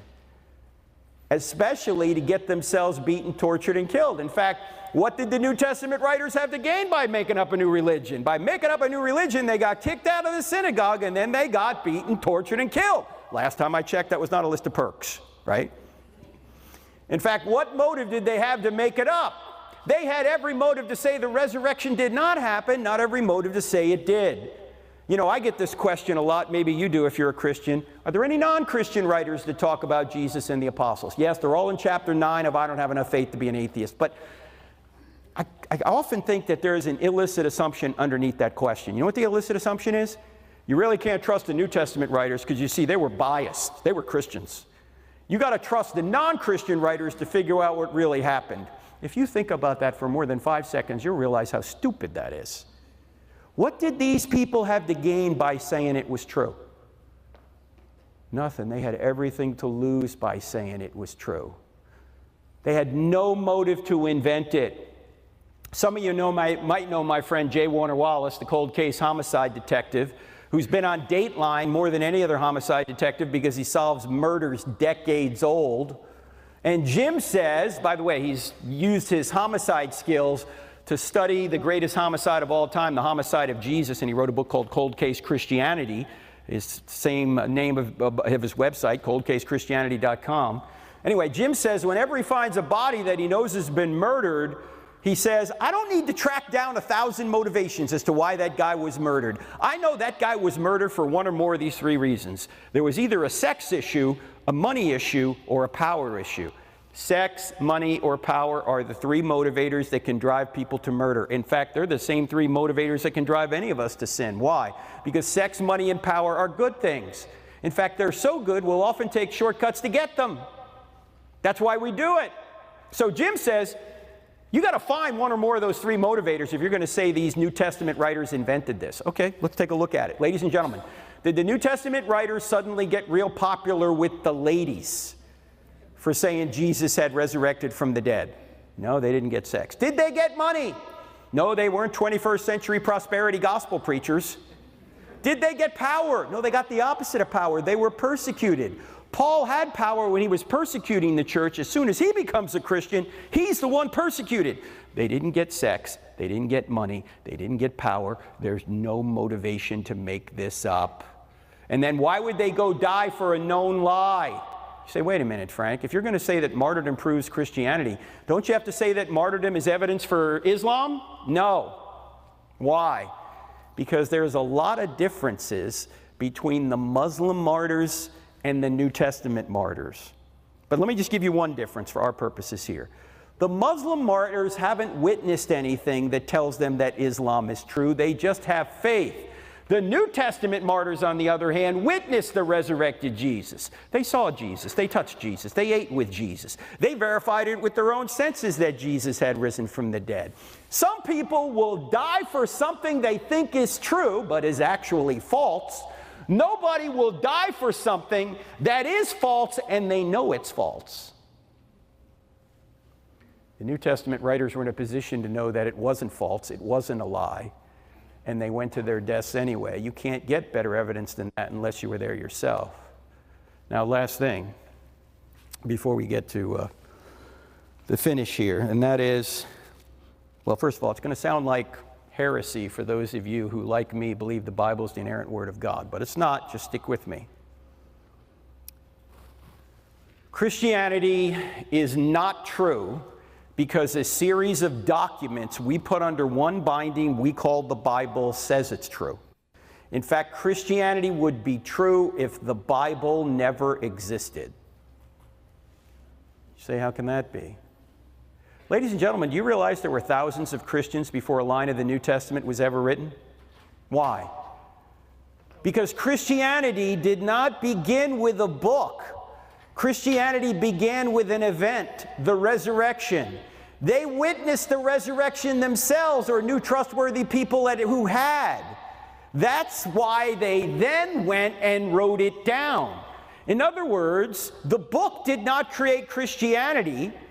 The resurrection created Christianity, which led to the book. In other words, we could look at it this way. The New Testament writers did not create the resurrection. The resurrection created the New Testament writers. You wouldn't have Jews in the first century claiming a man claimed to be God and rose from the dead unless a man really did claim to be God and really did rise from the dead. Do you see the point here? The cause of Christianity is not the Bible. The Bible is the result of Christianity. You guys with me? It would just be like the cause of the reports of the Titanic sinking was not the reports themselves. The cause was the Titanic sinking. And then people reported about it. So don't get those two things backwards. This is why if you're a Christian, you should never go to somebody and go, you ought to be a Christian because the Bible says so. That would be like a Muslim coming to you and saying, well, you ought to be a Muslim because the Quran says so. What are you going to say to him if you're a Christian? Well, I don't believe the Quran is true. He would have to give you evidence that the Quran is true for you to consider it. So you ought to be given evidence that the Bible's true, not just assume it's true. So, here's the whole story. Does truth exist? The answer is, if somebody says there's no truth, you're going to ask, is that true? Does God exist? First argument, cosmological. Second, teleological. Third, moral. From those three arguments, we have a spaceless, timeless, immaterial, powerful, moral, personal, intelligent creator who created and sustains all things. Is the New Testament telling us the truth about the resurrection? We just looked at 2 of 10, but there's embarrassing testimony and excruciating testimony. By the way, excruciating means out of the crucifixion. That's where we get the word. That seems to really strongly suggest, yeah, they didn't make it up. It really happened. All right. Now, if you want to go further, we did bring some books and DVDs. And I want to point out all the proceeds from the books and the DVDs will go to feed needy children. Mine. Okay? Just so you know. All right? I got 3 sons, so I need some help. I got some grandkids too now. Anyway, we're bringing the book, I Don't Have Enough Faith to Be an Atheist. There's a DVD set that goes for 10 hours, and you can get workbooks that go with it if you want to teach it to other people. There's a teacher workbook, a student workbook. Then people say, well, Frank, the book's 400 pages. You got anything shorter? Yeah, we made a comic book. There it is, right there. The 4-point case for mere Christianity. Take you 10 minutes to read. And then I know a lot of people find a lot of what's in Hollywood objectionable, like I do. However, you might be shocked to learn that the top movie franchises of the past 50 years have all stolen from the greatest story ever told, the story of Jesus. Whether it's Batman, Wonder Woman, Iron Man, Lord of the Rings, Star Wars, Spider-Man, Superman, Harry Potter. Harry Potter? Yeah, you would be shocked to learn that J.K. Rowling admits she took the storyline straight from the Bible. And who's the ultimate hero? The ultimate hero is Jesus. All those heroes in these stories are all modeled after Jesus. So if you like those movie characters, you're going to love Jesus. That's what Hollywood Heroes is all about. All right. Now, if you'd like this entire PowerPoint presentation and about a dozen others, follow that QR code, and I'll put it up again later, or just text the word evidence to 855-909-0582. 855-909-0582. Those people watching online can do that as well. And that particular presentation, the whole presentation is 362 slides. And I think I showed you maybe 40 tonight, okay? So there's a lot more to it than what we could cover. All right, it's true. So what? So what if Christianity is true? Well, the best news of all, somebody actually did die for you. Now, when I was in the Navy, I was in naval aviation. We had to earn golden wings. They were fairly hard to earn. But there's nothing more difficult in the Navy to earn than a golden trident. That's what the SEALs wear. Very few people that start SEAL training make it through, 5 to 10% maybe. Those that do make it through wear that trident with pride. It is their identity. When Michael Monsoor was buried in Rosecrans Cemetery in San Diego, California, just about every Navy SEAL on the West Coast showed up for his funeral. And when they passed his casket, they took off their tridents and they pressed them into his casket. They took their identity and put their identity in the one that died for them, the one that sacrificed for them. That's what we're supposed to do. But you know, our culture says, oh no, put your identity in your sexual preference, or put your identity in your vocation, or put your identity in another person, or put your identity in your political party. Ladies and gentlemen, do you realize how fragile those identities are? I mean, imagine you put your identity in your sexual preference. What happens when you can no longer sexually perform, or probably more likely you're no longer sexually preferred? You no longer have an identity? What happens if you put your identity in your job? You lose your job. You no longer have an identity? You retire. You no longer have an identity? You put your identity in another person. God forbid, what if that person dies or leaves you? You no longer have an identity? No, these are fragile, temporary identities. Do you realize that Christianity is the only worldview where you don't achieve your identity, you receive your identity? If you have to achieve your identity, man, all the pressure's on you. And there's always somebody that can do it better. But if you simply receive what he's done for you, your identity is secure for eternity. You can't lose it, and you're not in competition with anybody. You have the same identity everybody else is who has accepted what Christ has done. So, your identity is in your Savior who died for you and then who rose again to prove it. Do you realize that everybody's going to rise, whether you're a believer or not? The only question is where you're going to rise to. In fact, you can look at it this way. Everyone you love will die, everything you build will crumble, everything you say will be forgotten, everything you do will come to nothing. You and your identity will die and vanish unless the resurrection's true. If there is no resurrection, we're all going down on the Titanic together. Nothing ultimately matters. Thankfully, the resurrection is true. And if you've never repented and accepted what Christ has done, why wouldn't you? It's free and it's eternal. So what we're going to do now is go to questions, but before we do, I want Julian or Daniel to come up, because we don't want this event here just to be an event. If you want to go further into evidence and apologetics, you can do so right here at Sam Houston State through Ratio Christi, which Daniel's a part of. Go ahead, Daniel. Tell them where you meet and when and what you do.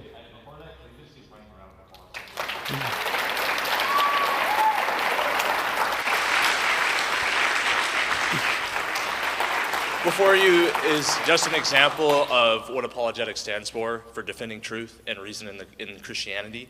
Oh, hey, I didn't see y'all. Anyway, I'm glad that everyone was able to come out and had an experience. So a little bit about Ratio Christi. We are one of many chapters in the Texas region, as well as national across campuses. We are primarily student-led, so all of our organization and contact table information will be over here to get to know a lot of what we do and what we preach about. We are a ministry. We stand to seek after the heart of apologetics, which in Greek is apologia, which is in terms of defense of little nerves going on. But for the most part, we are a once-a-week meeting type of organization. So Monday nights at 5:30, we typically will meet in specific locations. This semester was in room 144 in the Lowman Student Center. So we still have some time for all you students who are here to come check us out. But if not, you can come grab our information. We will be here in the continuing semesters, and we would like to get to know you. And thank you for coming out for sure. All right, thank you. Hey, Tim, would you tell folks about the church, too? Tim Ramsey, ladies and gentlemen, he's the guy that made this happen.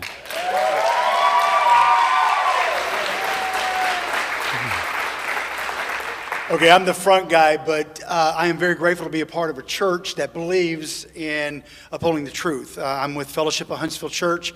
We're out Highway 30 next to the fairgrounds. I serve as a lot of things, but mainly I'm the youth guy there. But we would love to have you come out. We are verse by verse church as we study God's Word every Sunday. But like I said, we stand for truth, and we'd love to have you guys out. Thanks.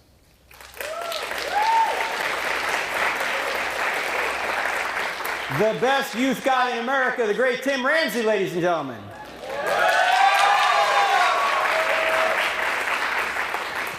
All right, we're going to go to questions, and since no one likes to ask the first question, we're going to start with the second question.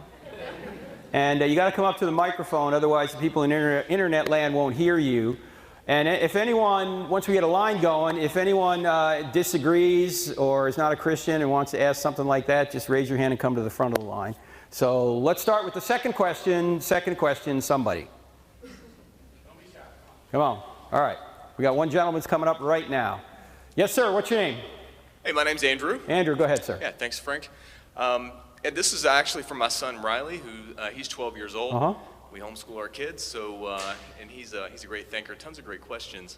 And he asked us the other day, if God knows all things and he's all powerful, why didn't he just kill Satan right away so we didn't have to deal with all this pain on earth? So that's for my That's an excellent question. Stay there for a second, because it really is a good question. But we could easily ask the question, if God is all good and all powerful, why doesn't he kill all of us at the very beginning?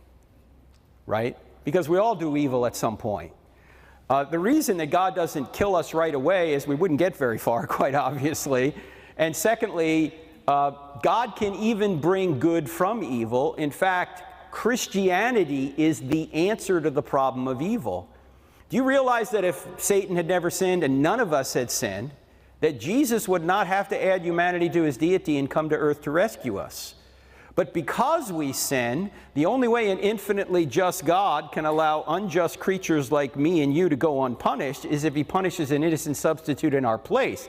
Because he's infinitely just. He has to punish sin. But he doesn't want to punish us, so he punishes an innocent substitute in our place. And therefore, when we accept what Christ has done, we're not only forgiven, but given his righteousness. If God were to wipe out Satan and wipe all of us out immediately, that would kind of defeat the purpose of giving people a chance to be redeemed. So he gives us a chance to be redeemed. Now, for some reason, it's not explained why, but the spiritual beings, including Satan and the demons, can't be redeemed. They made their choice, and it's over. Angels stayed with God. Satan and demons did not. It's not explained. The Bible doesn't tell us why. That's all we know. But human beings can be redeemed, and in this testing ground, actually going through evil can enhance your capacity to enjoy God in the end. In fact, let me give you, I know this is a trivial example of this, but if you look at 2 Corinthians 4, verses 16 to 18, it says, "For our light and momentary afflictions are achieving for us a greater weight of glory that far outweighs them all. So we fix our eyes not on what is seen, for what is seen is temporary. We fix our eyes on what is unseen, for what is unseen is eternal." Translation, I think Paul is saying here that when you go through pain and suffering and difficulty, if you look at it right, then you're going to enhance your capacity to enjoy the reward, to enjoy God and enjoy heaven, because you've gone through the difficulty. And here's the trivial example I want to give. We talked football earlier. Jalen Hurts, who is the quarterback for the Eagles, was cut by Alabama. I mean, Nick Saban said, "I'm going with Tua. We don't need you anymore, Jalen." And he wound up going to Oklahoma or something, was drafted by the Eagles, and he finally won a Super Bowl. Now, when he won the Super Bowl, he held up the Lombardi Trophy, and so did the third-string quarterback who hardly played it down all year. But do you think Jalen Hurts enjoyed that more? Yeah, why? Because he went through all the people who said he couldn't do it. He went through all the injuries. He played hard. He was actually in the game. He suffered in order to enhance his capacity to enjoy the reward when it came, when he achieved it. You can enhance your capacity by going through difficulty. You can't, if you never experience pain and suffering, you're probably not as deep as you could be. It enhances your capacity. Now, it can turn you the other way too, because there's two things you can become after you go through pain and suffering. You can either become better, that's what I'm talking about, or you can become bitter. And who does bitterness hurt? It only hurts us. So God has, through this veil of tears, provide a way where he can redeem us, enhance our capacity, and then enjoy him and his creation forever. All right, does that make sense? Yeah. All right, thank you. Thanks. All right, who else? You don't have to wait for the guy to sit down, okay? You can just kind of get up behind him. That will save us some time. Yes, sir, what's your name? My name's Jared. Jared, go ahead, sir. What would you say to someone who says there's not enough historical evidence that the apostles were martyred? I would say what you need to do is look at Sean McDowell's new updated book, Fate of the Apostles. I just had Dr. Sean McDowell on the podcast about a month ago because he did his doctoral dissertation on that particular subject back about 10 years ago. He went back and he just updated with more evidence for the fate of the apostles. And here's what Sean will say. There's 14 people that are, well, it's 12 apostles. Of course, Judas is gone, but then you also have Paul and another James. There's a couple other people in addition to the 12, right? And when Sean went through that, he has very good first century evidence, he says, for the martyrdom of Paul Peter, and 2 Jameses. One James is Jesus' brother, that's what we talked about earlier, and the other is James, the brother of John. He says that there's very good evidence those 4 died. There's lesser evidence, but pretty sufficient evidence for the next 2. I want to say it's Thomas and maybe Andrew. I can't remember who the other guy is. There's not as much evidence then for the other 8. But the real money line for McDowell is we've got good evidence for 6 of them, but there are no reports from anywhere in the ancient world that says any of them ever recanted. You would think if this was invented, somebody would recant at some point. Nobody recanted. So I think some Christians have overstated the case to say, well, yeah, they all died martyrs. They may have. Although there's a couple that didn't, like John. We don't think John died as a martyr, right? I think that Sean doesn't think Matthew died as a martyr. He had a natural death. But a good portion of them did. We have pretty strong evidence for 6, not so much for the others. That's where we stand right now. Yes, sir. Thank you. All right, thank you. All right. Yes, sir. How you doing, Dr. Frank? Good. Hey, what's your name? I'm Caleb. Caleb, go ahead. So my question is that I've been reading through the Old Testament lately, and kind of like the main theme is like obedience is better than sacrifice, right? So a lot of the problems that they experienced back then because of their idolatry, them worshiping other gods other than Yahweh, right? What would you have to say to people who believes in Jesus, but they give honor and reverence and acknowledge other gods except for the God of the Bible or Yahweh? That they give honor and reverence to other gods and they're Christians, did you say? Yeah. I would say, why? Where are they coming up with that? If there's one thing that's clear in the Scriptures is that you don't worship any other god. That's pretty much what the whole Old Testament is about, right? Why do the Jews keep getting disciplined? Because they're worshiping other gods all the time. So why would anybody, first of all, why would anybody believe there's another god? And then secondly, why would they want to worship another god if Jesus is the one true God? I guess they don't think Jesus is the one true God? Worshiping other gods. Say that again? What if they don't think that they're worshiping other gods? Well, maybe they're not. Why do you think they are? Because of like what they do and like the honor and reverence that they give these other gods. What are the other gods of which you speak? Like Greek mythology. Really? They think the Greek pantheon is true? I think to a certain extent. Huh. I even think today most Greeks wouldn't agree with that. I mean, they really think Zeus exists? I would ask them what evidence do they have that Zeus exists. I would just say, because it's not your job to refute what they say, it's their job to support what they say. So if they say, well, Zeus exists and Athena and all these other gods, well, what evidence do you have for that? See what they say. Because, again, it's not your job to refute what they say, it's their job to support what they say. And see why they think those beings exist. But you notice something about the Greek pantheon and the Roman pantheon is what's not explained explicitly in those pantheons is who created the universe.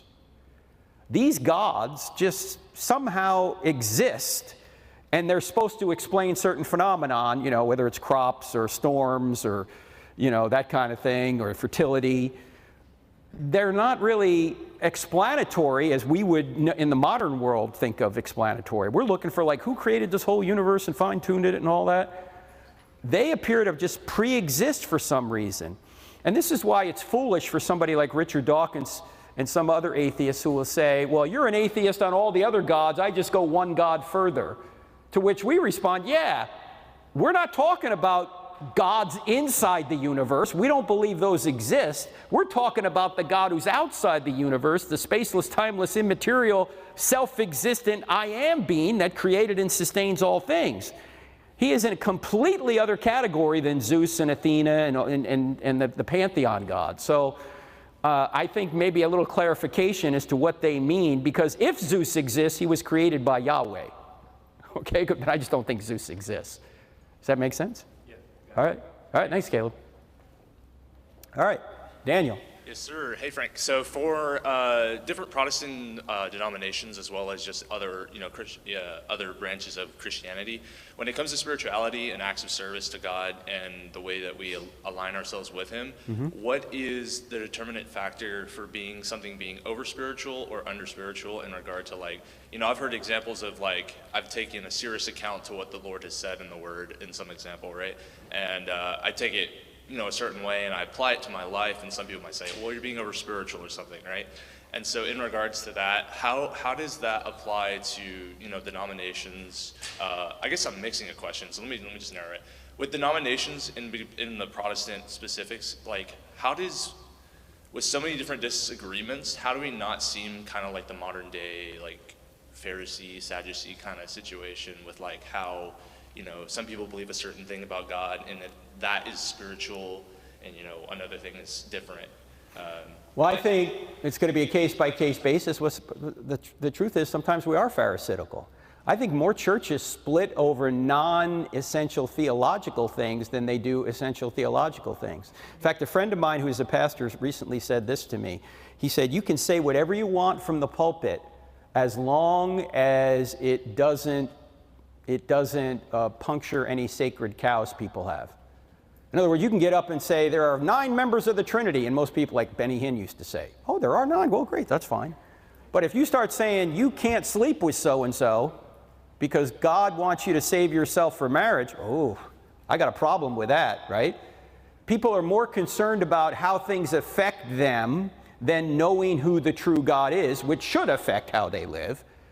But theological heresy, people don't pick up on because they don't study for theological heresy. Many people go to church for just the community, and as soon as there's a conflict in their lives, they're going to throw Jesus under the bus in a heartbeat.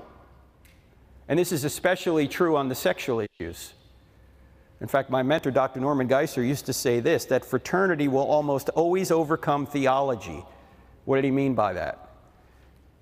Well, he meant that if you're a parent and suddenly your kid comes home and says, hey, Mom, Dad, I'm LGBTQ or whatever, the parent is more tempted to throw away what God says about the issue in order to affirm their child, and now they support LGBTQ causes, for example, because they think they're helping their child by doing so. And it's all about love, right? What they never think of is that love doesn't mean approval necessarily. And every parent in here, by the way, knows this. In fact, how many parents do we have in here? All right, how many former children do we have? Okay, good, that's all of us. Hey, if your parents approved of everything you wanted to do when you were a teenager, would they have been loving?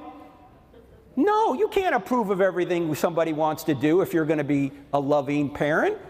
You've got to stand in the way of evil, otherwise you're enabling people. Love does not mean approval. In fact, Paul says in 1 Corinthians 13, the passage that everybody reads at their wedding but nobody obeys. Love always protects. Love does not rejoice in wrongdoing. Love rejoices in the truth. Love always perseveres. It doesn't say love always agrees.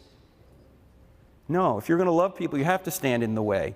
So people will throw God under the bus for the smallest little thing, and some of that creates denominations. We're the problem. The Word isn't the problem. We're the problem. In fact, I was just reading yesterday about this because I have a presentation on why there's so many denominations. I was just reviewing it. Do you realize that no matter what you're talking about, whether you're talking about the Constitution, whether you're talking about evolution, or whether you're talking about Christianity, you will have all sorts of different perspectives on each of those 3 categories. We can go on with other subjects, right? There are at least 8 different ways to view evolution today. And they disagree. This is a scientific issue, right? There's several different ways that people view Christianity. There's several different ways people view the Constitution, right? Despite what the clear language says. We're the problem. It's not the Bible's problem that people come to it and try and hobby horse on it or try and get it to say something it doesn't say.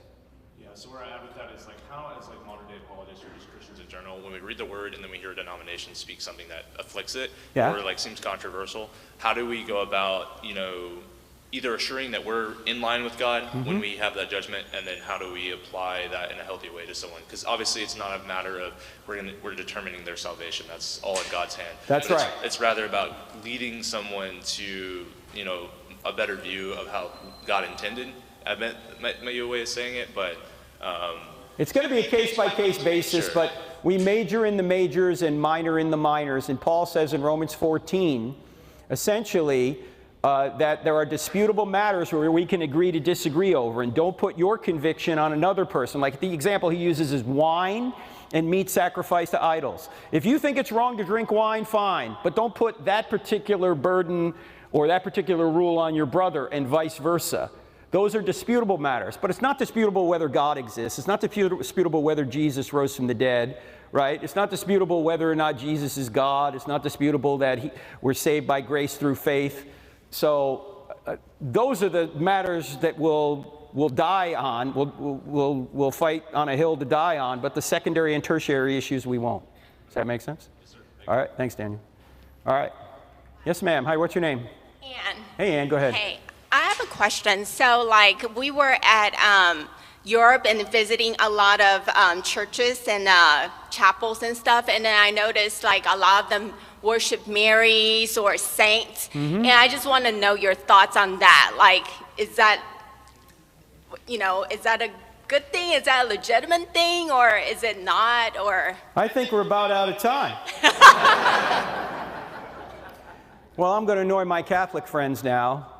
I don't think Mary, well, let's be fair. Roman Catholics, if they understand their doctrine, don't worship Mary. They venerate Mary. And there's a difference between worship and what they call, I think, hyperdulia, okay? And so that's a technical way that they're venerating Mary because Mary is most blessed among women, right? And Protestants ought to consider Mary most blessed among women because that's what the text says, okay? The problem is when it gets to the pews, it's not understood by most Catholics that way. They pray to Mary. They venerate Mary. Some are even say Mary's a co-redemptrix, which of course is not biblical. Now all this goes back to really what is our source of authority. Protestants say our authority is the Scriptures. That's what sola scriptura means. It doesn't mean that we get all our information from the Scriptures. It means that the Scriptures are sufficient for faith and practice. And it means that we don't consider on par with the Scriptures popes, church councils, early church fathers, extra books in the Bible, those kind of things.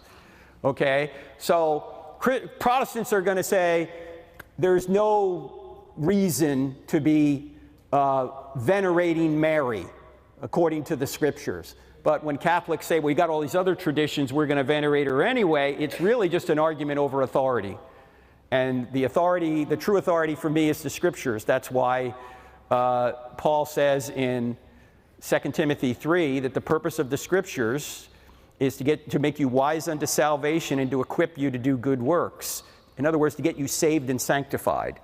It doesn't say that, you know, you got to add anything else to that. So I think the Scriptures are the key. And I think, unfortunately, when people don't understand proper distinctions, people wind up venerating and even worshiping somebody who is a created being like Mary, and that's not something that the Scriptures want to do. because we were at like the church, the Montserrat in Spain, and then they pray to Mary, like, and they believe that like she is good for like having babies or like healing and stuff.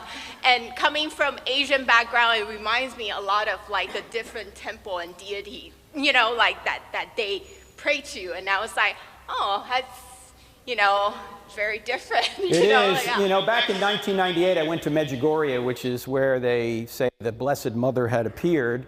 That's in Croatia. And I asked one of the visionaries there who said she has seen the Blessed Mother. I asked her if the Blessed Mother had recommended she read a certain book. And I can't remember what the book was now. This is almost 30 years ago. And the missionary said yes, or the visionary said yes. The Blessed Mother told me to read this book. The problem is the Roman Catholic Church itself in the 1950s declared the book heresy. So I just wanted to see if it was true that this appearance did recommend a book that the Roman Catholic Church thinks is heresy, so there's a conflict there. All right, thank you so much, Ann. Hey, what's your name?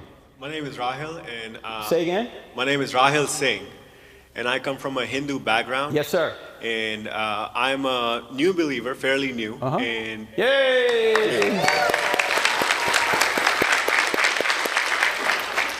So my question is very simple. Since I come from a Hindu background, it's very rich in its mythological stories and history dating back to like 3,000 years ago, and they believe that that is true historically, and their stories to be true. So where I'm getting with that is this: why Christianity?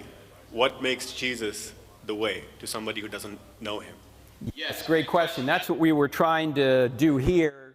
We couldn't get all the way there because we don't have enough time, but the book, I Don't Have Enough Faith to Be an Atheist, goes into more detail that Jesus proved he was God. And if he did prove to be God by predicting and accomplishing his own resurrection from the dead, then if he is God, whatever he teaches is true. Jesus taught the entire Old Testament as the Word of God, and he promised the New Testament. And the reason Jesus is the only way, not because it's an arbitrary claim, but because there's no other way an infinitely just God can allow unjust creatures like all of us to go unpunished unless he punishes an innocent substitute in our place, and that innocent substitute is God himself. He adds humanity to his deity and comes to earth. It's Jesus. So Jesus is the Savior. Also notice that when you look at the miracles of Jesus, and we're coming up toward Passion Week, right? Jesus does miracles in 4 basic areas: sin, sickness, nature, and death. Why? Because those are the 4 problems that beset human beings. We sin, we get sick, nature can hurt us, and we die. Jesus' miracles are in those 4 categories because those are the problems that we need to be saved from. And so when he does miracles in those 4 categories, he's telling us that he can save us from those problems. He is the Savior. Nobody else can do that. All right? Thank you so much. Thank you. Hello? Hey, what's your name? My name is Alex. Alex, go ahead, sir. I have a question. So, why do most churches not talk about mental health problems, even though it's like mentioned a lot in the Bible? Why don't most churches talk about mental health problems? That's a delicate subject, I think, for many, and there's a lot of subjects that most churches don't talk about. You're right, that maybe they should. So I can't tell you why, other than maybe pastors feel they're not qualified to talk about it. However, I will say this, many bigger churches have counseling centers which can address that issue on a case-by-case basis.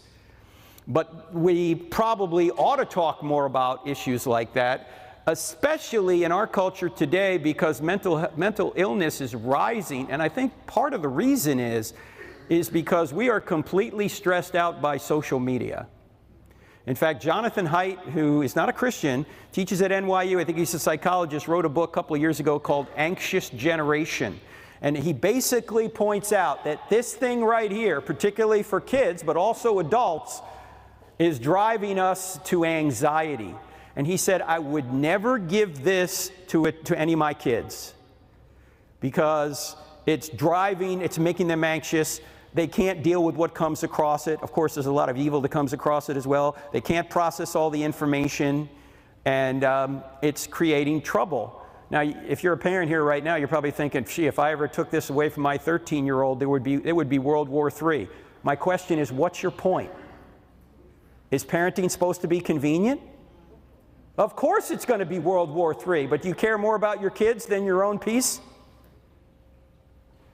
Yeah, you're going to have to take drastic action because this thing is driving many people crazy, and it's driving people to get their identity from how many likes they get on Instagram. Now, is there a reason you were asking that question, though, Alex? Is there? Yeah, I mostly asked that because I read this book called Tech and Anxiety, and it's from a pastor, and he was saying how like most churches just don't talk about it for some reason, even though it's becoming more prevalent, like you said. So I think it might be because pastors don't feel they're qualified to talk about it. But in a counseling situation, or if they recommend a certain counselor, that might be a more a more rigorous way to deal with it. Somebody who is trained in that area. All right? All right, thank you, Alex. Good question. Yes, sir, what's your name? My name is Isaac. Isaac, go ahead, sir. Okay, so I'm trying to think of how to word this really quick. How can we evangelize to people who are apathetic to religion in general, or even like, say, I know somebody who's a Muslim, and I want to evangelize to them, but they just seem really apathetic to Christianity, just like, oh, I'm Muslim, so I don't even care about this Jesus guy, more Muhammad's my guy. So how can we like evangelize to the people who are apathetic to like Christianity or just religion in general? It reminds me of a question that a student asked my mentor, Dr. Norman Geisler, when I went to seminary. The student said, Dr. Geisler, what's the greatest problem in America today? Is it ignorance or apathy? And he said, I don't know and I don't care.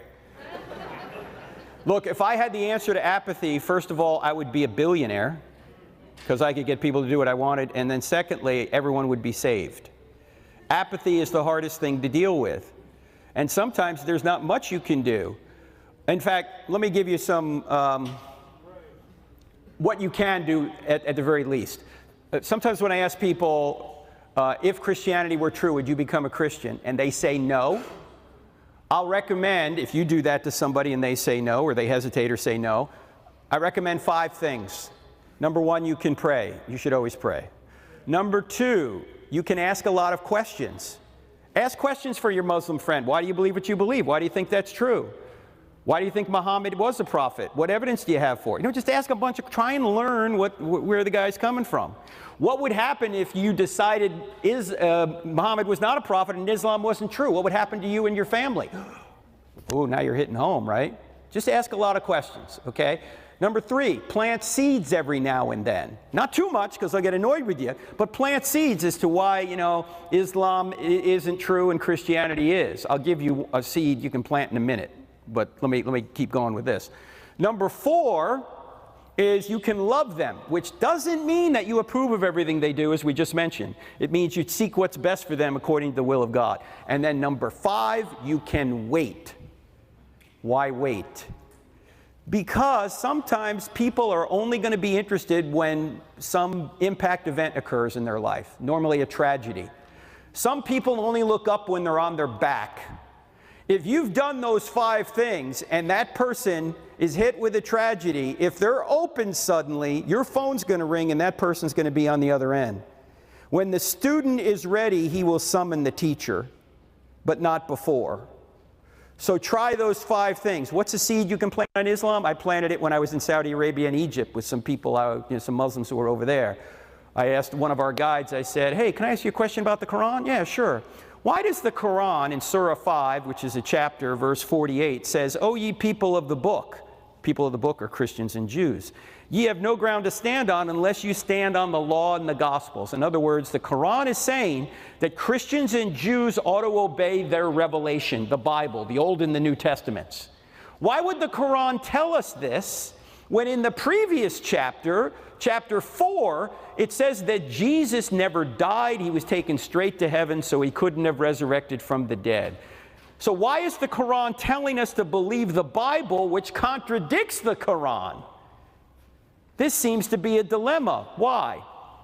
Because if Christianity is true, the Quran is false and Islam is false because it's telling us that Jesus never died, and therefore couldn't have risen from the dead.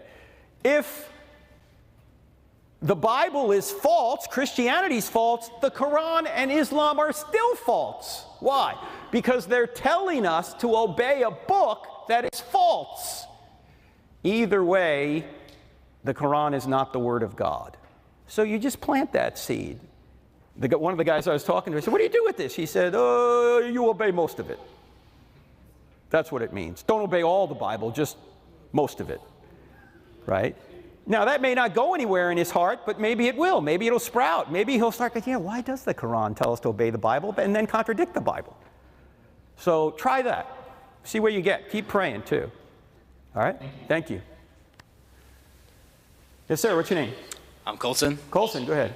Yeah, so I had a question about the severity of the acceptance or denial of certain Christian doctrines. Okay. So let's say, for example, you have like a oneness Pentecostal. They believe a lot of the same stuff we do about Jesus. Yeah. They deny the Trinity. Now, different groups will say they're saved because they believe these certain things about Jesus, Mhm. you know, namely the crucifixion, resurrection. Uh-huh. And some people will say no, because they deny the Trinity, they're not saved. How do you go about addressing such Well, issues? I do know people are saved by believing in the Trinity, so I'm not taking any chances. Okay? It's not our job to figure out who is saved and who isn't, but denying the deity of Christ is a big deal. And so I would do whatever I could to try and show that person why Jesus is the Savior and is God. Oneness Pentecostal wouldn't make any sense anyway, just on its face of it, because if Jesus just comes in different modes, that means when Jesus was on earth, heaven was empty, and when he died, God died. That wouldn't make any sense. The proper view is that God is a Trinity, and let me just give you, there's no perfect illustration of the Trinity, but this might be helpful, potentially anyway, that if you look up there at that triangle right there, you have one triangle with three corners. You have one divine nature, but you have three corners to the triangle: Father, Son, Holy Spirit. There are three persons. The second person of the Godhead is the Son, and he has a human nature. So whenever you ask a question about Jesus, you always have to ask two questions. You know, did Jesus know all things? As God, in his divine nature, yes. As man, his human nature, no. Did Jesus get hungry? As God, no. As man, yes. You always have to ask two questions about Jesus, all right? If oneness Pentecostalism is true, there's just one person and he keeps changing modes. But then how could Jesus die? Does that mean God died? When Jesus died on the cross, God didn't die. His divine nature didn't die. His human nature did.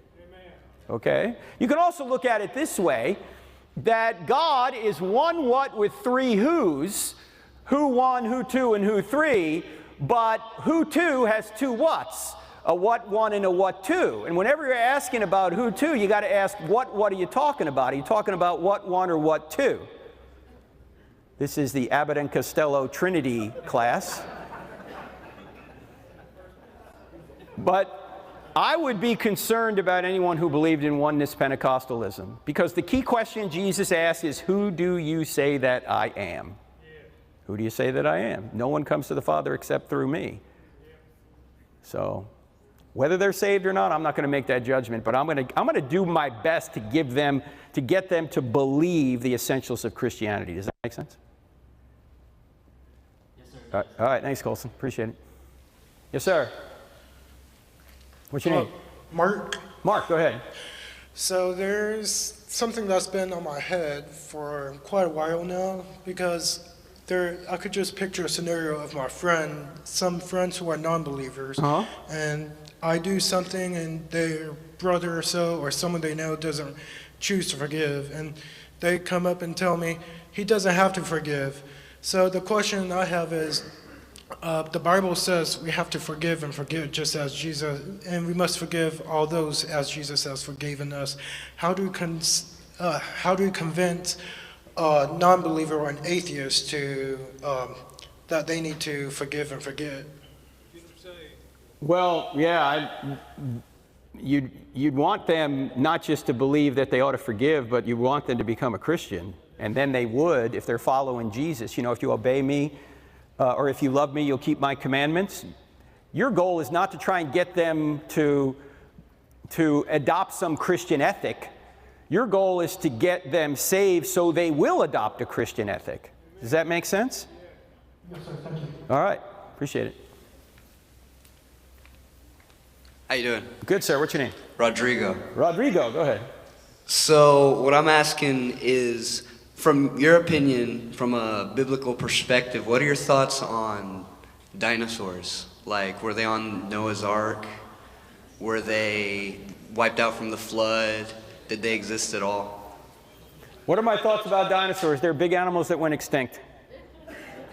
What were they on Noah's Ark? Okay, Christians are going to disagree over this. Some who believe in a young earth situation will say either they were on the ark and then they went extinct after, or they never made it to the ark or whatever. Christians that believe in an older earth, I would lean that way, would believe that dinosaurs went extinct before the flood, and they never were on the earth with human beings. Okay?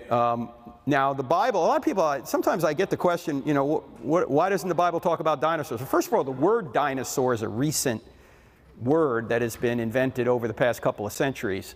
But I would also, when people say, why doesn't the Bible talk about dinosaurs? I'll say, for the same reason it doesn't talk about elephants or giraffes. It doesn't talk about individual animals very much. It talks about the kinds, not particular species. It's not a book on taxonomy. And in fact, no book on taxonomy can even name every animal. So it's not the scope of the document to tell you every kind of animal that ever existed and what happened to them. The reason the Bible exists is because of 2 Timothy 3, as I mentioned earlier, to make you wise unto salvation, so you can become saved and sanctified, so you can know God and make Him known. It's not to tell you everything about everything. No book could. For me, the Bible's too long already. Right? I can't master it, right? Why don't we have a whole section on taxonomy now? Oh, man, I got to know all that. You know, it's just giving you what you need to know. It's a story of how God intervenes to save us. In fact, the one-word summary of the Bible is redemption. Paradise lost in Genesis is paradise regained in Revelation. Everything in between is the story of redemption. And it tells you what you need to know that story. It's not going to tell you everything about everything. Thank you so much. All right, thank you. Yes, sir. What's your name? I'm Gavin. Yes, go ahead. What would you say to people, or Muslims and non-Muslims, who say that Christians and Muslims, sometimes it's Christians, Muslims, and Jews, all worship the same God? I would say, why do you say, what do you mean by that? When you say same God, what do you mean by that? What are the attributes of this same God? Because as soon as they start naming the attributes, you're going to see that the gods are not the same. Because the biggest sin in Islam, according to them, is shirk. That's putting partners with God. So they don't think God is triune. And of course, you can make the case that God is triune from the Jewish scriptures, but not every Jew is going to accept that. I mean, there are two Yahwehs in several places. There's two Yahwehs in Judges 6. Go read about it. I mean, there are times when the soldier of the Lord shows up. You know, there's theophanies where there's two gods, it appears, or two persons of the Godhead appearing. Come, let us make man in our image, right? So you can see the Trinity in the Old Testament, but not every Jew is going to accept that. And if you ask a Jewish scholar, a Muslim scholar, and a Christian scholar, are all of us worshiping the same God? If they're honest, all of them will say no, because we're not. Now, Christians have a more complete revelation of the Jewish God because we now have the New Testament. So in that sense, it is the same God. It's just not fully revealed. That God isn't fully revealed in the Old Testament. Jesus is revealed in the New, and it helps us understand more about the Old. But Islam, first of all, is not a essentialist God, meaning whatever Allah isn't essentially good. Whatever Allah does is good. Allah is more arbitrary than Yahweh. Yahweh is the standard of good. Whatever Allah does is good. That's one reason why Muslims can never be certain of their salvation, because Allah is capricious. He could decide, I don't care if your good deeds outweigh your bad. I don't like you. You're out. Okay, so they're not the same gods. Not in attributes anyway. Does that make sense? All right, thank you. Yes, sir. Hi, my name's Jason. Jason, go ahead, sir. Yeah, so side note, I've been watching you since I was 16, so I'm a huge fan. But besides that, my question is concerning one of my family members. So concerning what? One of my family members. Yes. So we grew up in a Christian household. Both parents are pastors, and so not all of us practice the faith. Mm-hmm. So one of my siblings ended up going through a situation including some type of sexual coercion, and so they now believe that God enjoys inflicting pain on others. And I have tried to have, I've tried having conversations with them, but it hasn't really amounted to anything. So how They would say you, God enjoys, well, I didn't catch that first. I don't have a monitor up here, so I'm trying to hear. Say yeah, again. so they said that God enjoys inflicting pain. He enjoys inflicting pain. Yeah. Okay. And that's because they had to go through what they went through, and God didn't save them or protect them from that situation. Okay. So how would you basically help them? And I mean, now they don't really believe in God anymore, and so how would you kind of like package the gospel to that individual or help them in that situation? Yeah, that's a great question, because pain and suffering can, as I said before, make you bitter or better. And it depends on how you deal with it. I might ask the person, according to Christian theology, there's only one person in history who was completely innocent, and that is Jesus of Nazareth. And yet he was treated horribly for our sake. The only deity in history that comes to earth and sacrifices himself for his creation is Jesus.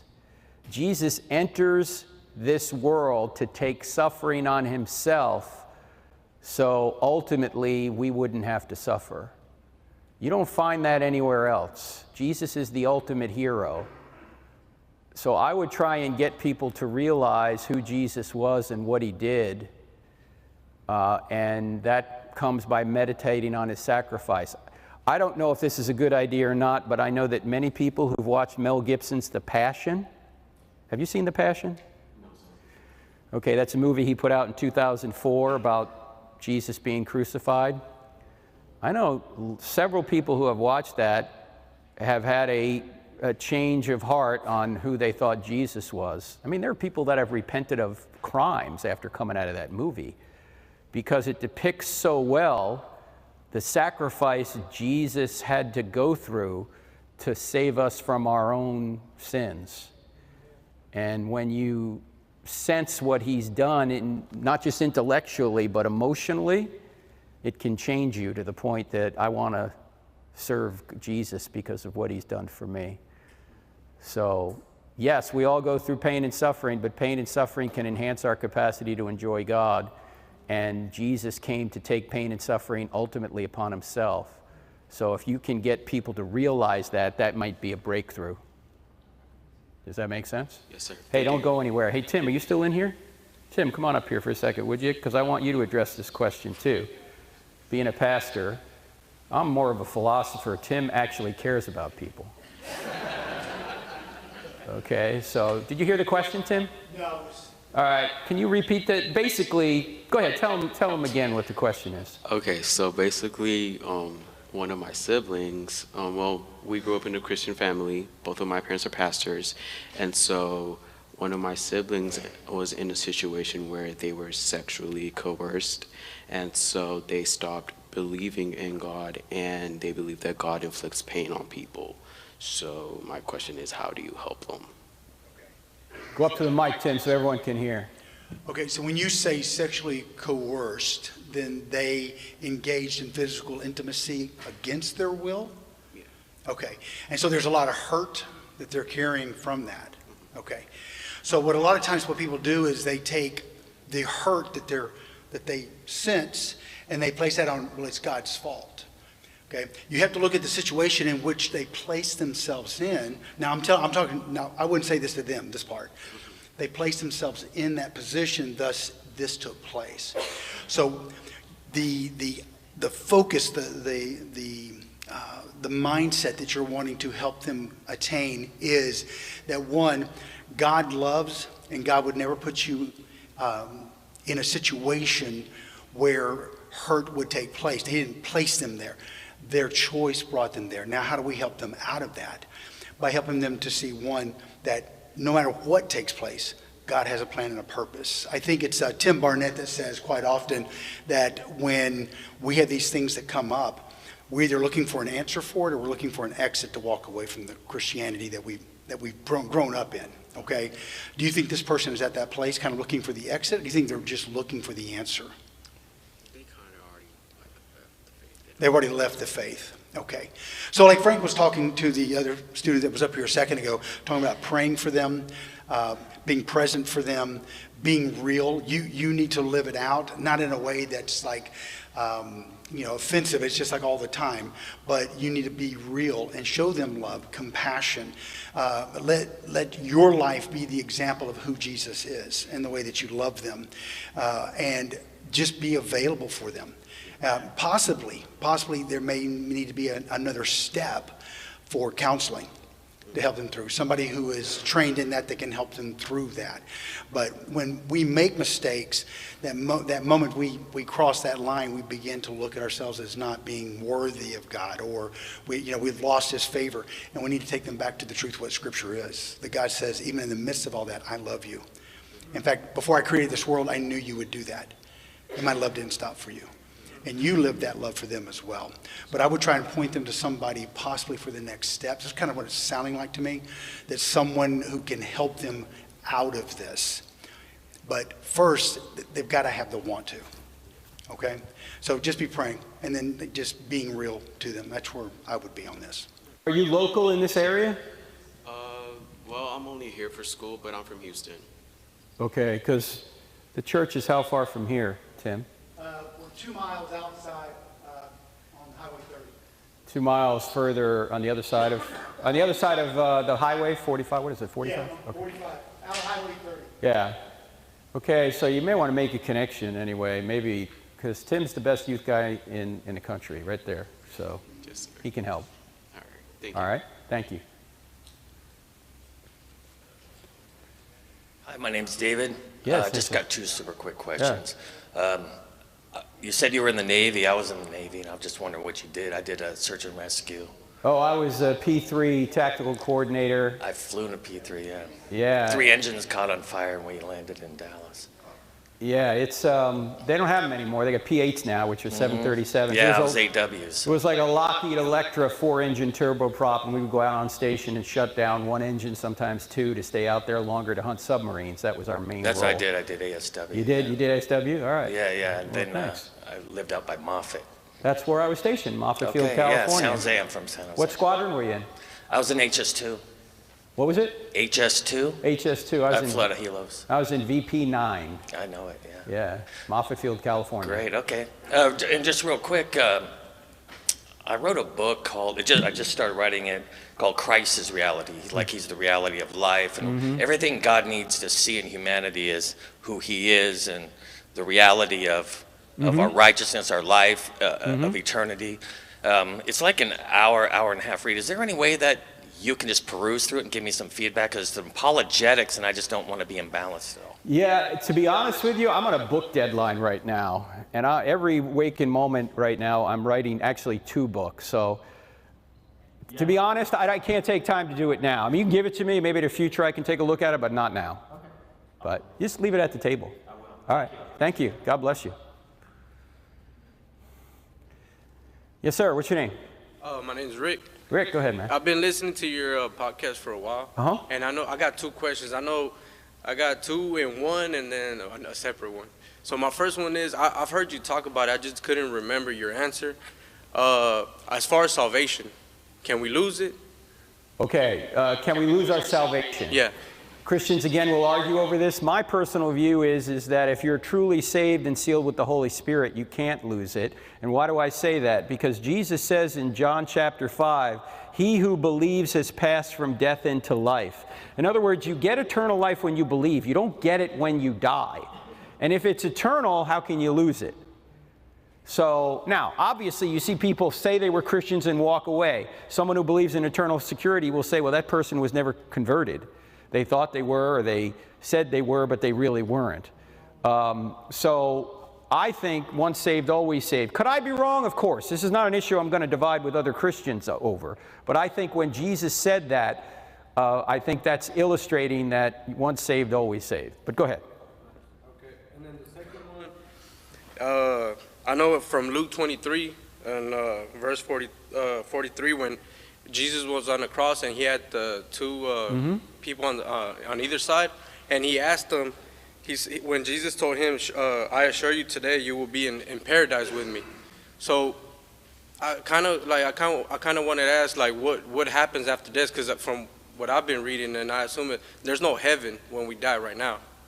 Because they use a lot. It depends what you mean by that. Yeah, technically, Rick, the final heavens and earth have not been created, although Paul does say, absent from the body, present with the Lord. So people that die today, their immaterial soul goes to be with the Lord, even though the final state isn't completed yet. At the final judgment, our physical bodies will be resurrected, reunited with our souls, and we will live as physical beings with an indestructible body on a recreated heavens and earth. So that's our ultimate destiny. It's physical. But in the intermediate state, we're absent from the body, present with the Lord. And then for the same question is, if Jesus told him that today you'll be in paradise with me, at what point exactly did he defeat death, since he rose on the third day? Well, yes, but remember that there were people who were resurrected spiritually prior to Jesus's death, burial, and resurrection. Think of the Transfiguration. Who's he appearing with? With Moses and Elijah. By the way, they're the only two people in the Old Testament that went up to a mountain to find God. Elijah and Moses, right? So Jesus's sacrifice, even though it hadn't happened in time, was applied to people prior to Jesus, even though it hadn't happened in time, because in God's eyes, God's outside of time. He knows the end from the beginning, and that sacrifice has already occurred, even though it hadn't occurred in time, because God is outside of time. So anybody saved in the Old Testament is still saved by the blood of Christ, even though his blood hadn't been shed in time up to that point. All right? All right, thank you, Rick. Is that it? We got one more? We're done? All right. Hey, folks, next week at Wright State University, Monday night, that's April 14th, for I Don't Have Enough Faith to Be an Atheist. So we'll see you right here. If you're near Wright State, which is in Dayton, Ohio, we'll see you there. And folks, thanks you for being here tonight. God bless you guys. Thanks. Thanks for joining us tonight. If you enjoyed this live stream, please hit the subscribe button and be sure to check out these other helpful resources for more information on how to defend the truth of Christianity in this crazy upside down world. Our website at crossexamine.org, the Cross-Examine app for Apple and Android, the I Don't Have Enough Faith to Be an Atheist podcast, all your favorite places on social media, onlinechristiancourses.com, and impactapologetics.com. Thank you again, and we'll see you in the next live stream.